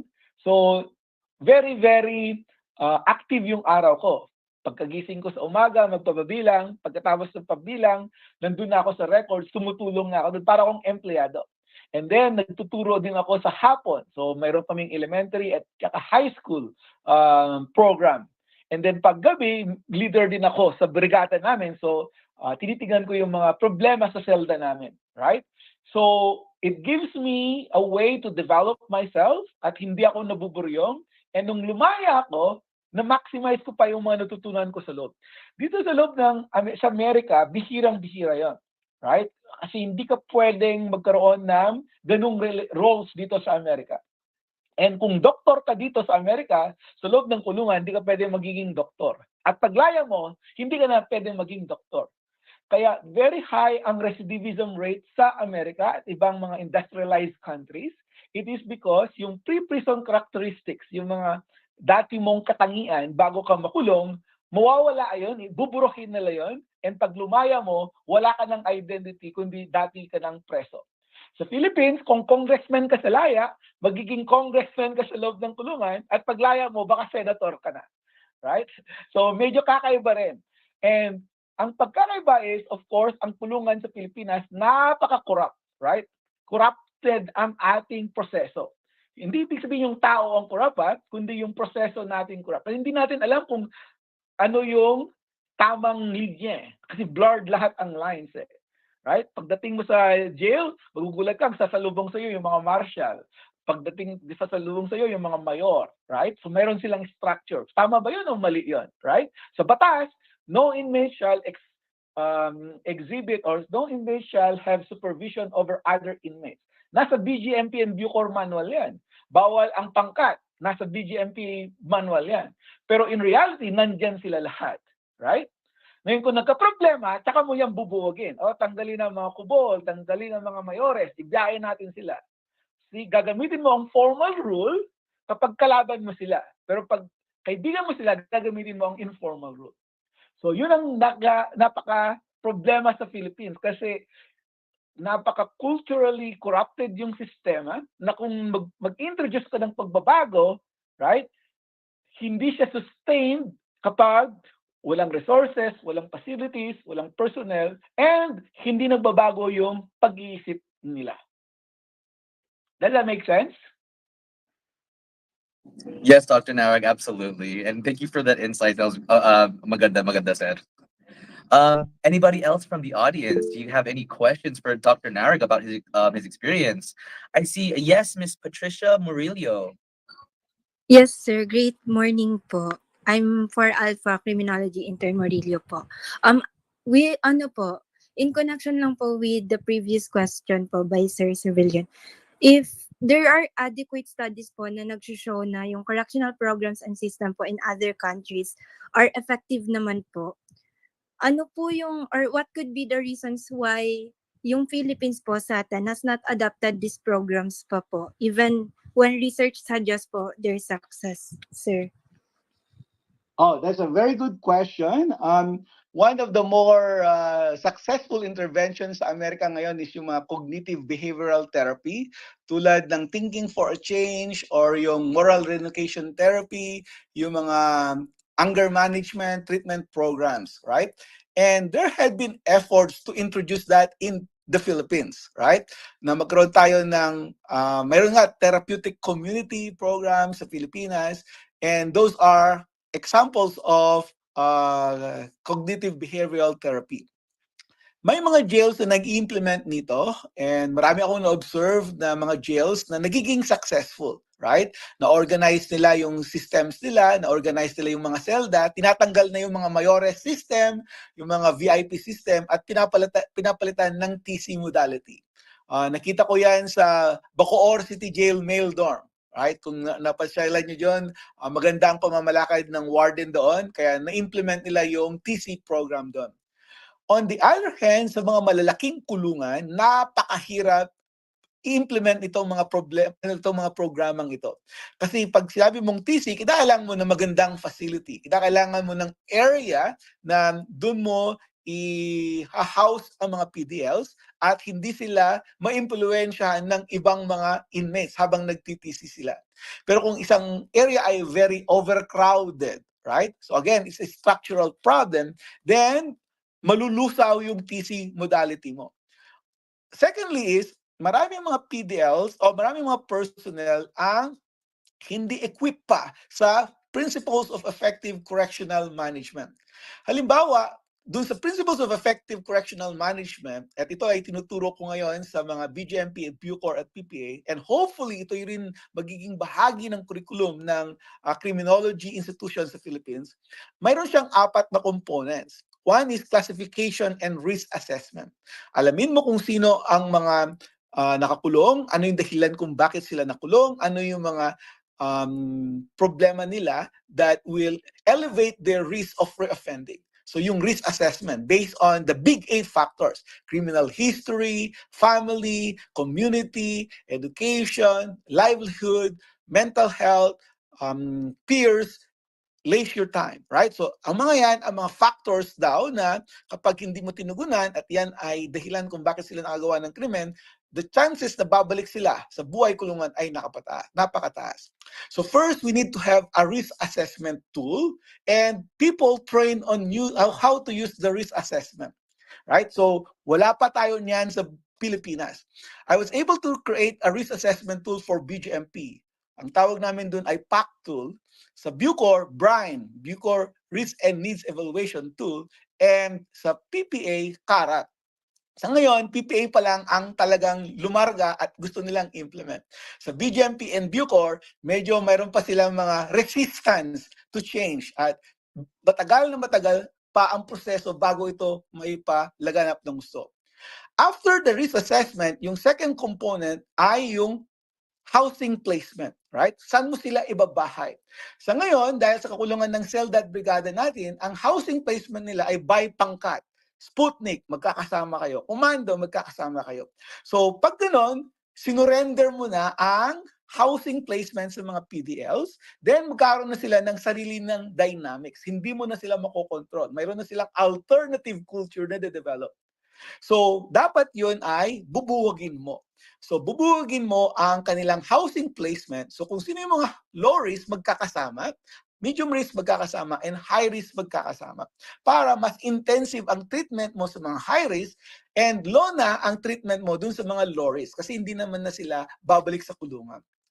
And then yung third component is yung programming. Yan yung sinasabi mo kanina. Yung mga programming na maaaring applicable sa Amerika, sa Europe, pero kinakalang i-tweak natin. Kasi hindi naman, kumbaga, immediately applicable. Kasi round holes sila, tayo square pegs. So kinakailangan, kunin natin yung idea, kunin natin yung teorya, pero i-tweak natin sa Filipino setting and cultural conditions. Para sa ganun, applicable siya.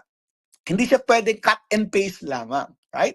And at the same time, yung programa na ito, dapat fully trained ang mga empleyado, dapat sila ay marunong sa pagpapatakbo ng CBT, sa therapy, dahil kung hindi, maya-maya, how-shaw ang pagpapatupad nila, right? So yun yung pangatlo, yung tinatawag na programming. Yung pang-apat naman ay yung case management and documentation, right? So medyo kulang tayo dito kasi hindi natin na-document kung ano yung participation nila sa rehab programs at kung ano naman yung violations nila sa rules and regulations. Kasi ito, pwede mong ikabit dun sa good conduct time allowance and mas mapabadali ang kanilang paglalaya sana. Right? So, yun yung 4 components na dapat malaman mo para yung mga programa ay successfully translated sa Pilipinas. Alright? So, mayroon kang risk assessment, may programming, may housing, and case management and documentation. The number one challenge there is pagbabago ng kultura. Right? Kasi nakagawian na ng mga empleyado yung dating gawain eh. Nakagawian na ng mga inmate na mayroon silang pangkat, na mayroon silang sariling dynamics. So kung mayroon kang pagbabago na ganito tulad ng TC, may resistance. Lalong-lalo na kung may mga empleyado nang nakikinabang dun sa maling sistema. Right? So they will actively resist the change. Now, marami naman mga empleyado na open-minded, lalong-lalo na pag educated sila, right? Lalong-lalo na siguro kung galing sila sa PCCR, graduate sila sa napakagaling na criminology school sa buong Pilipinas, then when they go to the prisons and jails, they are the ones more likely to be open to this kind of innovations. Pero yung mga matatagal na sa loob ng kulungan, doon na nagtanda, nag-empleyado, pa-retire na lang, minsan they are so resistant to change that lalamunin nila yung mga pagbabago na gusto mong introduce. And I experienced that. I've been training jail and prison officers for the longest time. I dedicated, unlimited hours to develop a risk assessment tool. Nandyan na lang eh. Gawa na. Ayaw pa nilang ipatupad. Bakit? Kasi, hindi na pagkakakitaan eh. Hindi mapagkakaperahan. So, isasantabi nila. Pero yung mga bagay na napagkakaperahan, at napagkakakitaan, ang dali-dali nilang i-adjust. So the problem is, 1, structural, kulang ng facilities. 2, organizational, hindi nila alam yung principles of effective correctional management. And 3, cultural, hindi kasi napagkakakitaan. Though, tulad ng sinabi ko, hindi lahat naman ng mga empleyado ganito mag-isip, pero minsan may mga tao na ganito mag-isip na sila pa ang nasa pwesto. Does that answer your question? Yes, sir. Very clear po. Thank you so much. All right. All right, Dr. Nara, thank you for that. And we are live on YouTube, and we have a question from YouTube coming from All right. Dr. Desire Estrada from Emilio Aguinaldo College. She says, Wow. "Good morning, Dr. Narag. Thank you for sharing your wisdom and experience. The challenges inside Okay, it's okay. The challenges inside the wait, hold on. The challenges inside the prison has been there for years. What do you think is the main problem of our prison system from Dr. Desire Estrada, sir? Well, actually, that can be answered by my next slides, few slides, because as you will see, tulad ng sinabi ko, end of the system na lang yung corrections, right? So may structural, organizational, and cultural resistance na nangyari. Pero as you will see, it could also be answered by problems called input, throughput, and output. Yung taong pumapasok sa loob ng kulungan, yung bagal ng ating criminal justice system na usugin itong mga kaso na ito, and yung limited na release mechanisms natin. So if you don't mind, sasagutin ko itong mga next set of questions sa pag-elaborate nitong aking presentation. Okay? Pagtuloy na natin. Okay ba yan? Absolutely, sir. Please do continue. Para mas lalo kong masagot ang tanong na binigay kanina, ano ba talaga ang problema? So here we go. Lalaliman natin ng konti pa itong situation. Alright. Can you see my PowerPoint? So dito tayo nagtapos kanina. And here we go. So the problem is very systemic. Alright?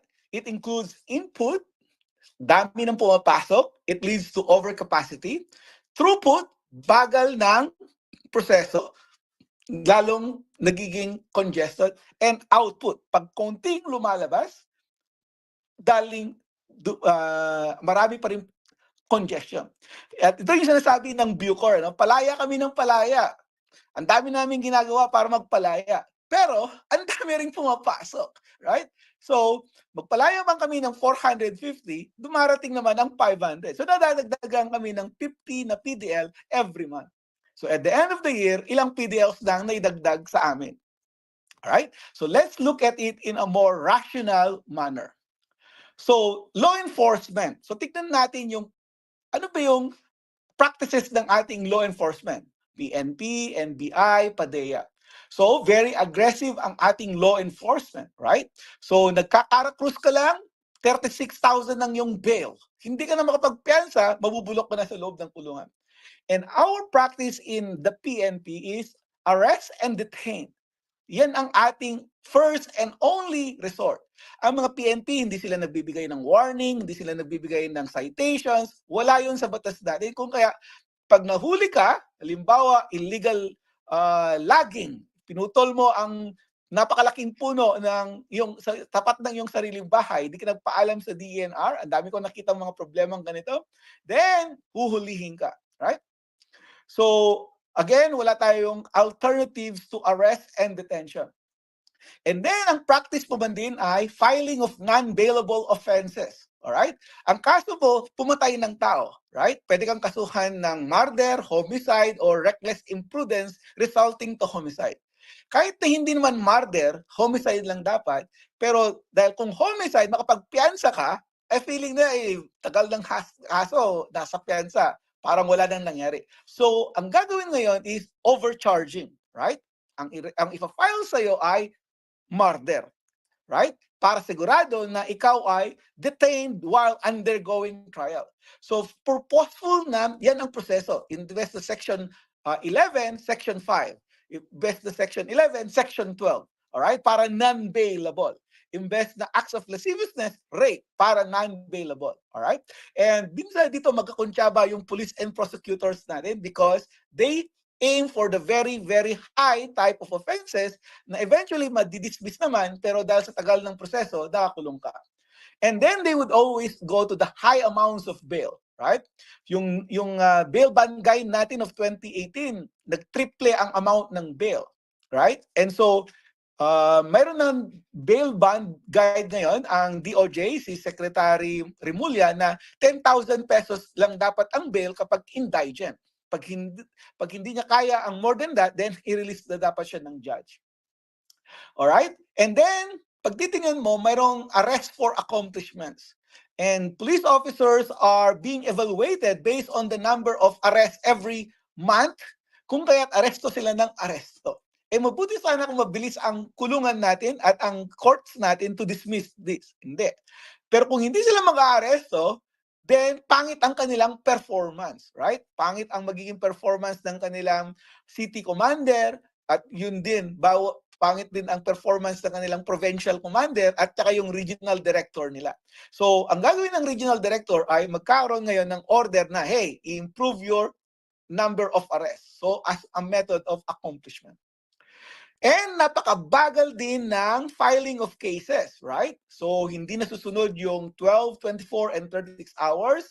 And minsan, absent sila sa mga court hearings, right? Bakit? Kasi nanghuli sila ng drug, iisa ang chemist, right? Ang dami-daming cases na ang kaso ay drugs. Pag-aagawa niya ng korte, ng prosecutor at judge, mag-present ka naman dito. Buti sana kung maraming chemist, kakunti lang ang chemist. Halimbawa, sa isang probinsya, sa Negros, yung prosecutor doon, kaibigan ko, sabi niya, alam mo, ang problema namin sa hearing is, isa ang chemist sa buong Negros, right? Buong probinsya ng Negros Occidental, isa ang chemist. Right? So, karamihan sa mga hearings na po. And then, nagtatagal na ng kaso. And then, yung output, walang mechanism, hindi tulad dito sa Amerika, mechanism to utilize, ang tawag natin dito, alternatives to arrest and detention. Right? Limited use of law enforcement on diversion programs, walang warning, walang citation, and walang rehabilitation programs na police-based. Dito sa Amerika, mayroon tinatawag na law enforcement diversion programs. So as you would see, paano natin mababago ito? So we need to be not aggressive dun sa mga low-level offenders. Kasi pampadami lang yan sa loob ng kulungan eh. Mga nagkakara-cruise, right? Na after 3 months, papalayain mo rin lang naman, pinakain mo lang ng pinakain habang nasa loob ng kulungan. Pero habang nandun, nagkakaroon na yan ng tattoo, nagiging batang city jail na yan, and paglaya nila, magiging contact na nila yung mga drug dealers and mga hardened criminals sa labas. Alright? So that is in the law enforcement. So we need to change input, throughput, and output in the law enforcement. The next will be the prosecution. So it's similar thing to the prosecution, right?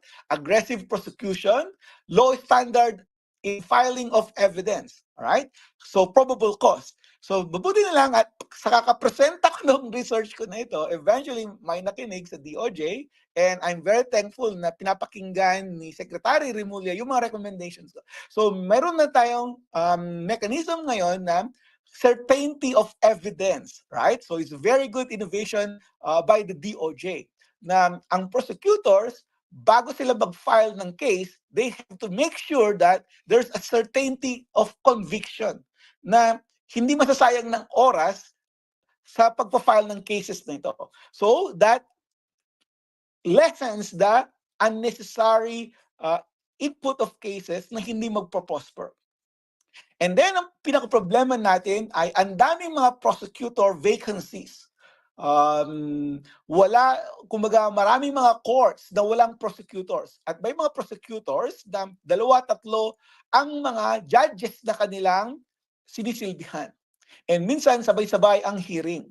And minsan, pag nagsabay-sabay ang hearing, postpone na lang. Right? So may mga sa probinsya natin, halimbawa, na ang judge, pag-aagawan nila ang isang prosecutor, kaya ang isang judge, Monday and Tuesday lang may hearing. Ang isang judge naman, Wednesday and Thursday, and yung isang judge, pag Friday na lamang siya.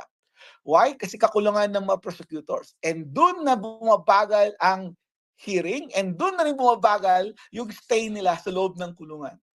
And then, output. Limited use of prosecutorial diversion programs. Dito sa Amerika, ang mga prosecutors, ang sabihin nila, okay hindi namin kakasuhan ikaw, papalayain ka namin, pero mag-undergo ka ng treatment program. Pag natapos mo yan, dismiss ang kaso. Pag hindi mo natapos, bubuhayin na namin ang kaso at ipapakulong ka namin ulit. So, wala tayong mekanismo pa sa Pilipinas ng ganong sistema, kung kaya ang nangyayari ay yung mga prosecutors, wala silang ginawa kundi mag-prosecute ng mag-prosecute, and karamihan din sa mga prosecutors may mentality that the more convictions, the better is for your criminal record, for your professional records. And then ang court system natin, on the other hand, all right?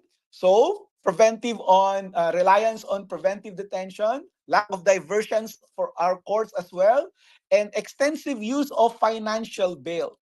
So dito sa Pilipinas, ang bail system natin puro financial, right? Cash bail, security bail.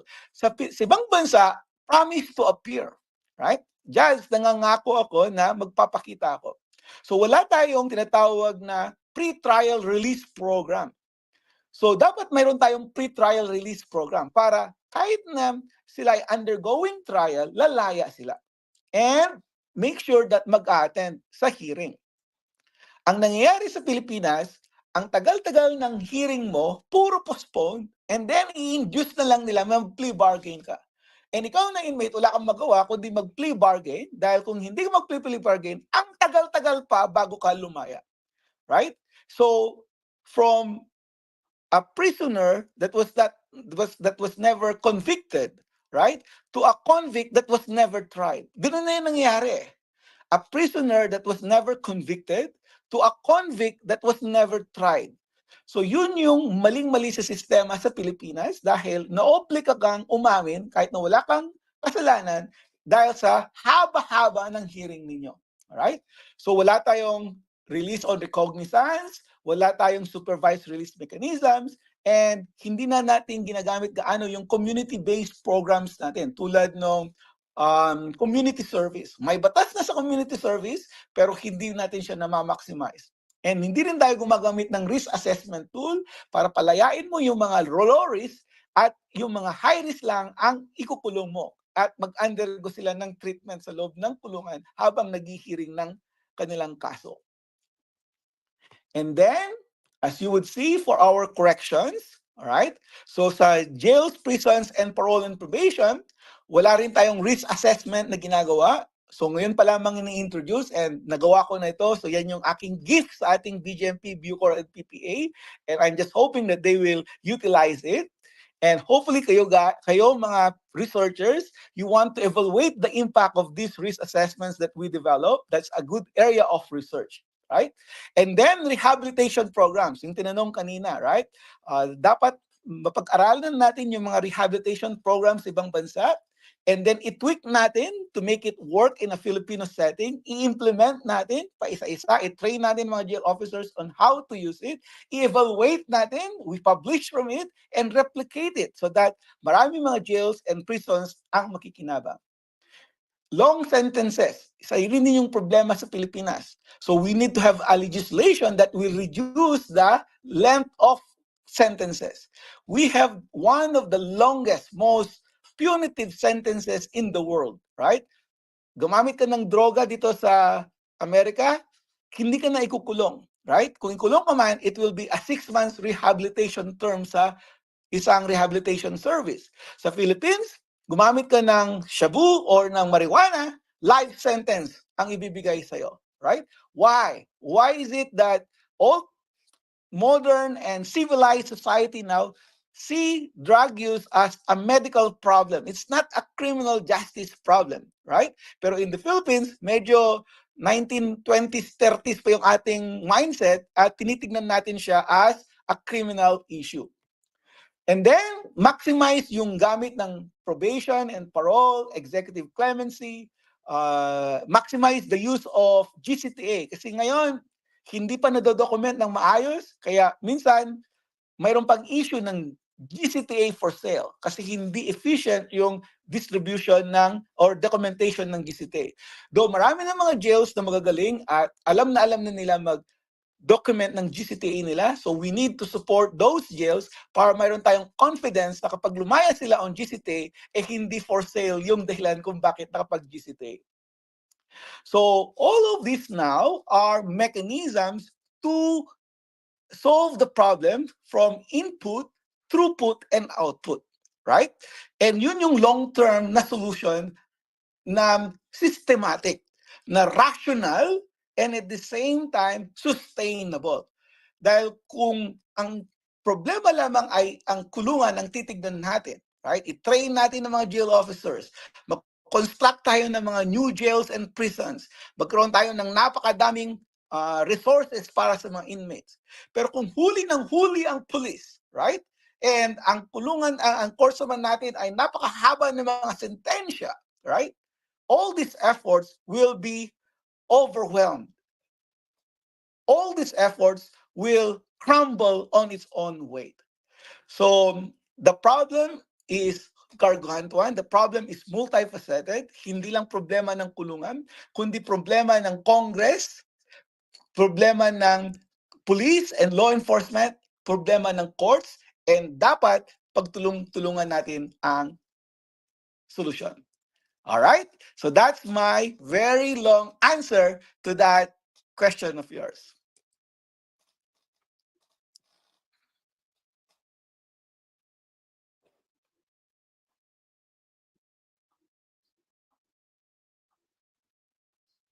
All right, maraming salamat, Dr. Narag. Are you finished with the presentation, sir? Well, I have a few more slides, but if some people have questions, then I will entertain their questions now, and then I will finalize it with my last few slides. All right. So, ma'am, let's open the open forum for now, ma'am. All right. So we'll be accepting questions. You can raise your hand. You can type in the chat box, and we're also checking on YouTube Live for all of our live audience over there. To start things off, Dr. Narag, I have a follow-up question. Good, go ahead. So, since I love comparing the criminal justice system of the Philippines with the United States. Would you consider changing the Philippines CJS into implementing a jury system, just like in the States? Would this speed up or lengthen due process? Oh, that's a very good question. There are pros and cons of having a jury. All right. Yung pros ng jury is mapabilis ang hearing process. Kasi pag may jury, ibabahay mo mga jury, i-hotel mo sila, and kinakailangan within a week tapos ang hearing. Right? And sunod-sunod ang hearing. I-present mo ang witness ngayon, 1, 2, 3, 4 witness for the prosecution. Pagkatapos, 1, 2, 3, 4 witnesses for the defense. And then, magkakaroon na ng closing arguments. And then, after that, mayroon ng decision from the jury. And once sinabi ng jury na convicted, mag-hearing ulit for sa sentencing. Right? And so, in America and in many countries na may jury system, mahaba ang pre-trial program, ang pre-trial stage, dahil inaayos nila lahat ang mga witnesses, mga evidence.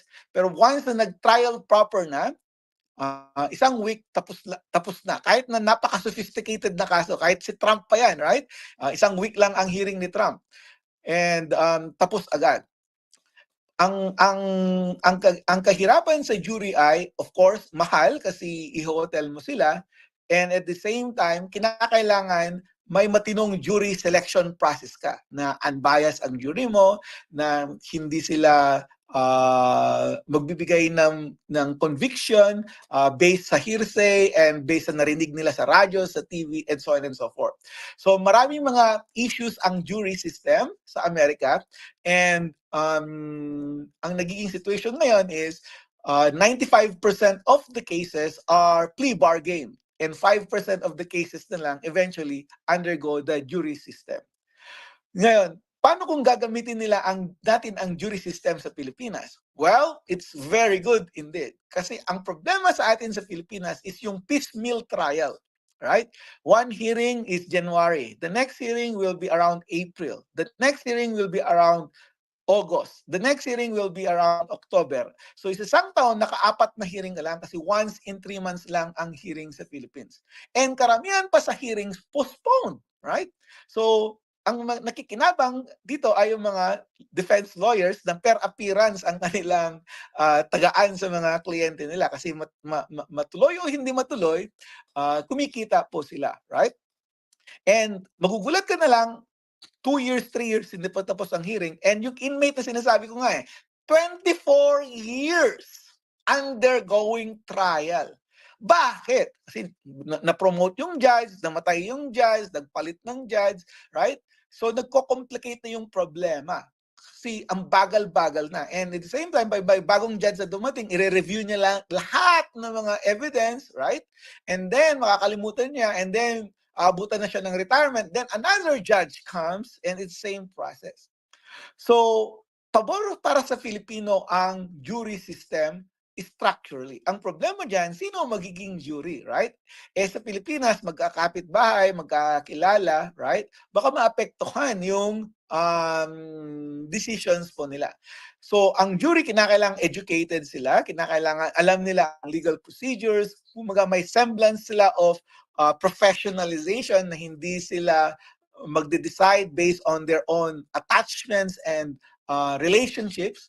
So, yan ang preconditions for a very successful jury system. Right? On the other hand, magastos din yun, yung jury. Pero ang sabi ko nga, kung magtatagal naman ang inmate sa loob ng kulungan, magastos din. Right? So, mas maganda na yung pera para sa inmate na nakakulong, ibigay mo na lang dun sa hotel ng mga jurors. Right? So, win-win situation pa rin sa bawat sistema kasi mabilis ang takbo ng kaso. Legally, kailangan natin ng batas na mag-create ng jury. Nung ginawa ng mga Amerikano at sila ay nag-introduce ng criminal justice system, tinanggal nila ang jury kasi wala silang tiwala sa jury system sa Pilipinas dahil alam nila na ibang kultura ng Pilipino during that time.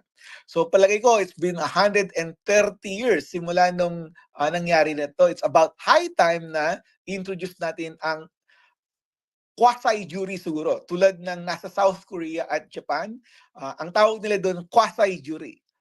Wherein may permanent community residents, mga 5 tao, right? Hindi judge, pero hindi rin ordinary jurors, kundi quasi-jurors, na katuwang ng judge, may training para sa pag-determine ng guilty or not guilty. So, mas siguro applicable ang quasi-jury system sa Pilipinas. All right, thank you, Dr. Narag. And we have a special message from our very own attorney Ramil Gabao, the chair of the PRB of Criminology. Attorney Ramil Gabao writes, watching intently. Thank you, Professor Narag. Hoping for collaboration with the Professional Regulatory Board of Criminology at the PRC and the TechCom for Crim at CHED for curriculum development and professional practice competencies. So maraming good. salamat from your message, Attorney Gabao. Dr. Narag, would you like to say something to Attorney Gabao while he's still watching, sir? Yes, definitely. And, marami mga criminologists dito sa Amerika. We support you guys. We were present during the ACS and we are very willing to collaborate in terms of research, training, advocacy to improve the competencies of our students and also our faculty. And eventually it redounds to a better criminal justice for our government and for our society. Yeah, count us in. It's excellent. Thank you so much for that, Dr. Narag. And all right, so it doesn't seem like we have any other questions. Oh, and we have one more from Dean Jezreel Vicente. He says, thank you, Dr. Raymond, for accepting the invitation of PCCR and engaging with Filipino criminologists and students. Your presentation was impactful. Instead of a question, I'd like to ask for your expert opinion on a significant issue. The fragmented correctional system in the Philippines, where some facilities are managed by the BJMP and others by Bucor and others by local governments. Have you conducted research on this topic? And if so, what solutions have you proposed for this, if any? All right, that's a very good question. And I would like to actually tie it up to the last two presentations that I have because it basically answers that. So let me share this now again. So this is how it looks, and I showed this earlier in the Asian Criminological of Society conference.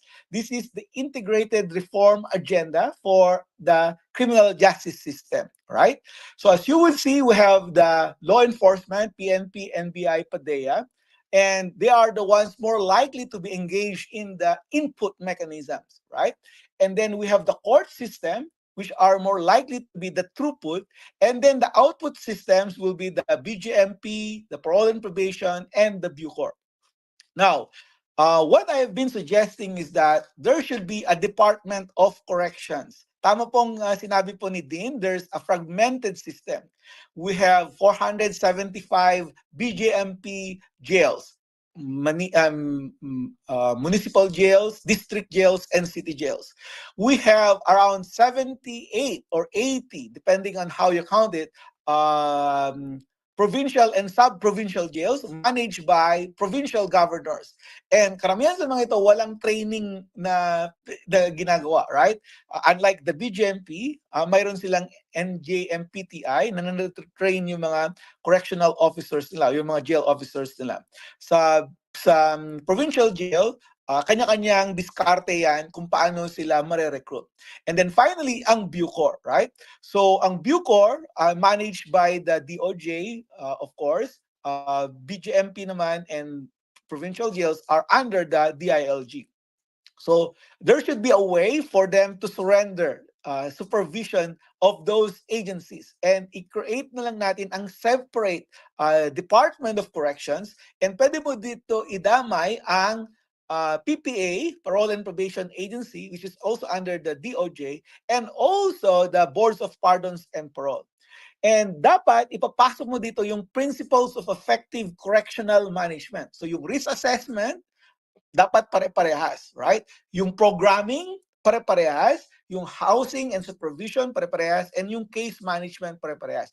Para pare-parehas din yung kumbaga, magiging karanasan ng mga PDLs, coming from the jails to the prisons and to the parole and probation mechanisms. Para hindi sila magugulat, bakit iba-iba ang pamamalakad. And then mayroon din continuity. So kung ang GCTA na na-earn mo sa jail, ipapasa yan sa Bucor, and pag nasa Bucor, i-compute yung GCTA mo for parole and probation. So, mapapatupad natin yan kapag mayroon tayong integrated correctional department, and kung pare-parehas ang itinuturo at ginagawa po nila. Now, dito papasok din yung role ng mga criminology as schools natin, right? So, our criminology schools should be able to teach our students on the principles of correctional management.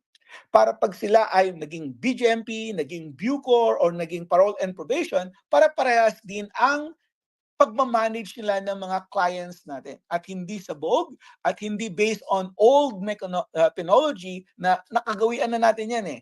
Yan ang ginawa ni lolo at lola natin, at yun na lang din ang gagawin natin ngayon.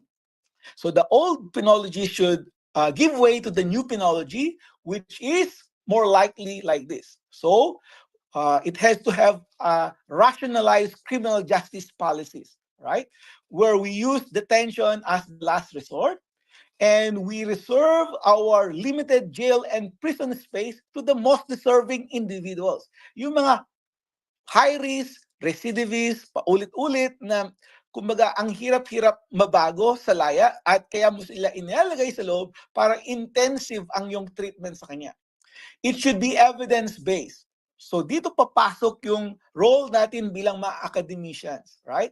We go to the jails and prisons, introduce new programs, train prison and jail officers on these programs, pilot test it using inmate participation, document the pilot implementation, do surveys, evidence have to be gathered and analyzed, and we publish this, right?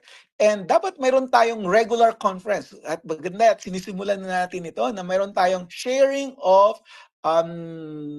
knowledge generated by our interventions. All right? So, yun ang maganda kapag mayroon tayong active research agenda na pinapatupad para hindi tayo umaasa sa Amerika. Hindi naman kasi lahat na nangyayari sa Amerika applicable sa Pilipinas.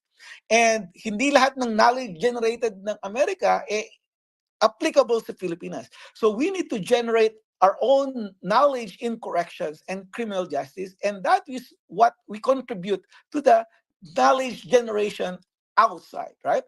So we need to develop our own Filipino theory on criminal behavior. I've been trying to do that and sharing it to you guys para magsimula tayo ng initial discussions. But kung mayroon tayong evidence na nakukolekta, we will be in the correct footing on how to do it, right? And so it becomes more focused, it becomes more rehabilitative, it becomes less costly in the long run, it will increase public safety, and eventually it will increase trust to our legal system. So yun yung aking agenda for research, for training, and for advocacy. And so I'm very active in Facebook posts, and I share this to any outlets who would want to listen. But I'm also very active in activities like this kasi itong mechanism to reach out to you guys and for you also to be familiar, right, with what I'm doing, and hopefully we could partner towards research, training, and advocacies. So yan po ang aking ginagawa sa ngayon. And basically, ito po yung aking bahay sa Quezon City Jail. So this is my final appeal to all of you guys. Be active, be an engaged scholar, right?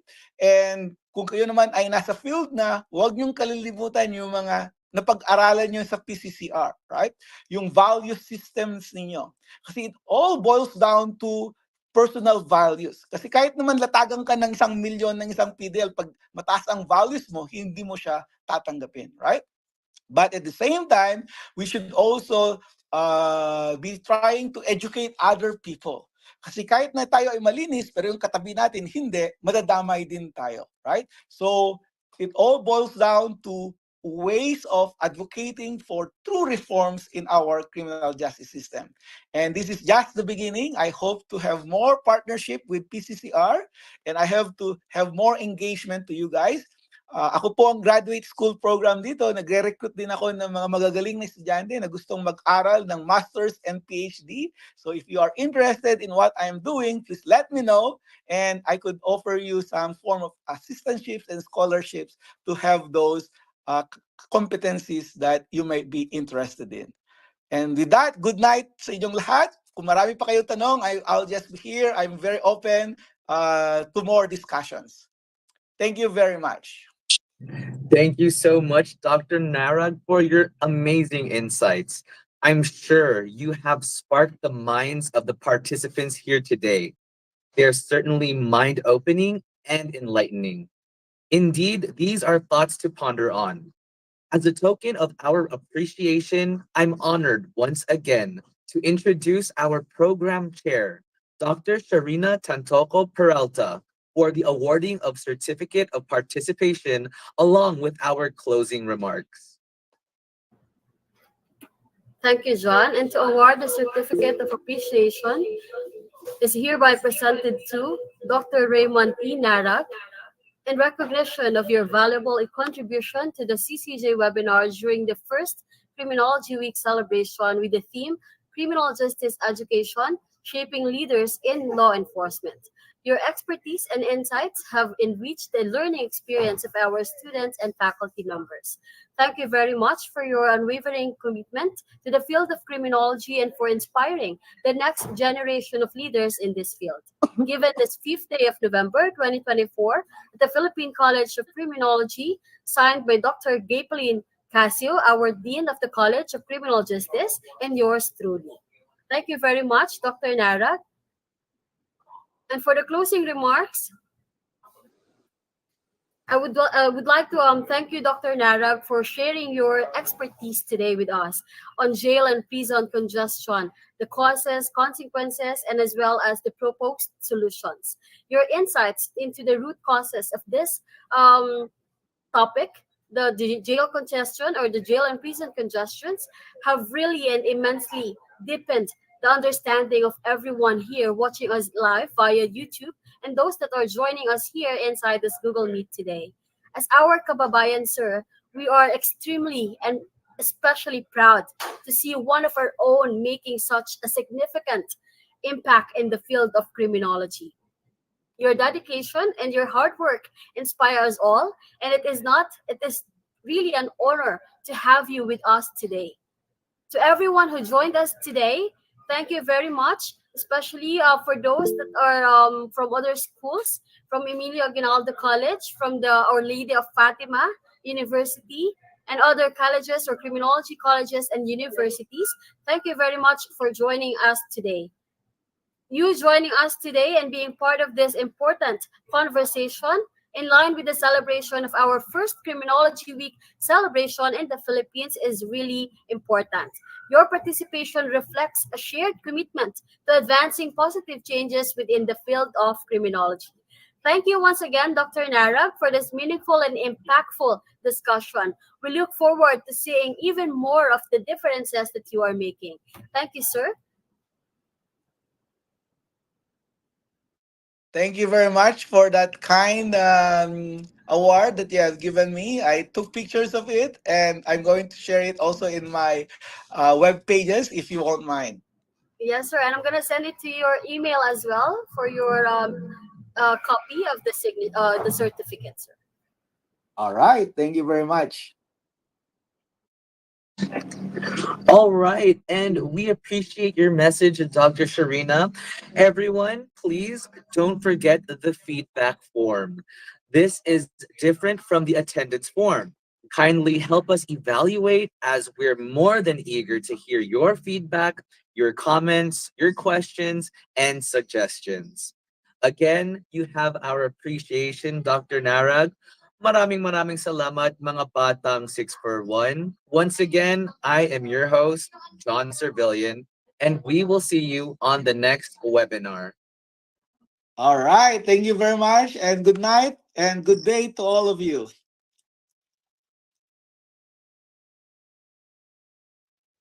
And again, participants, please do not forget to complete the feedback form.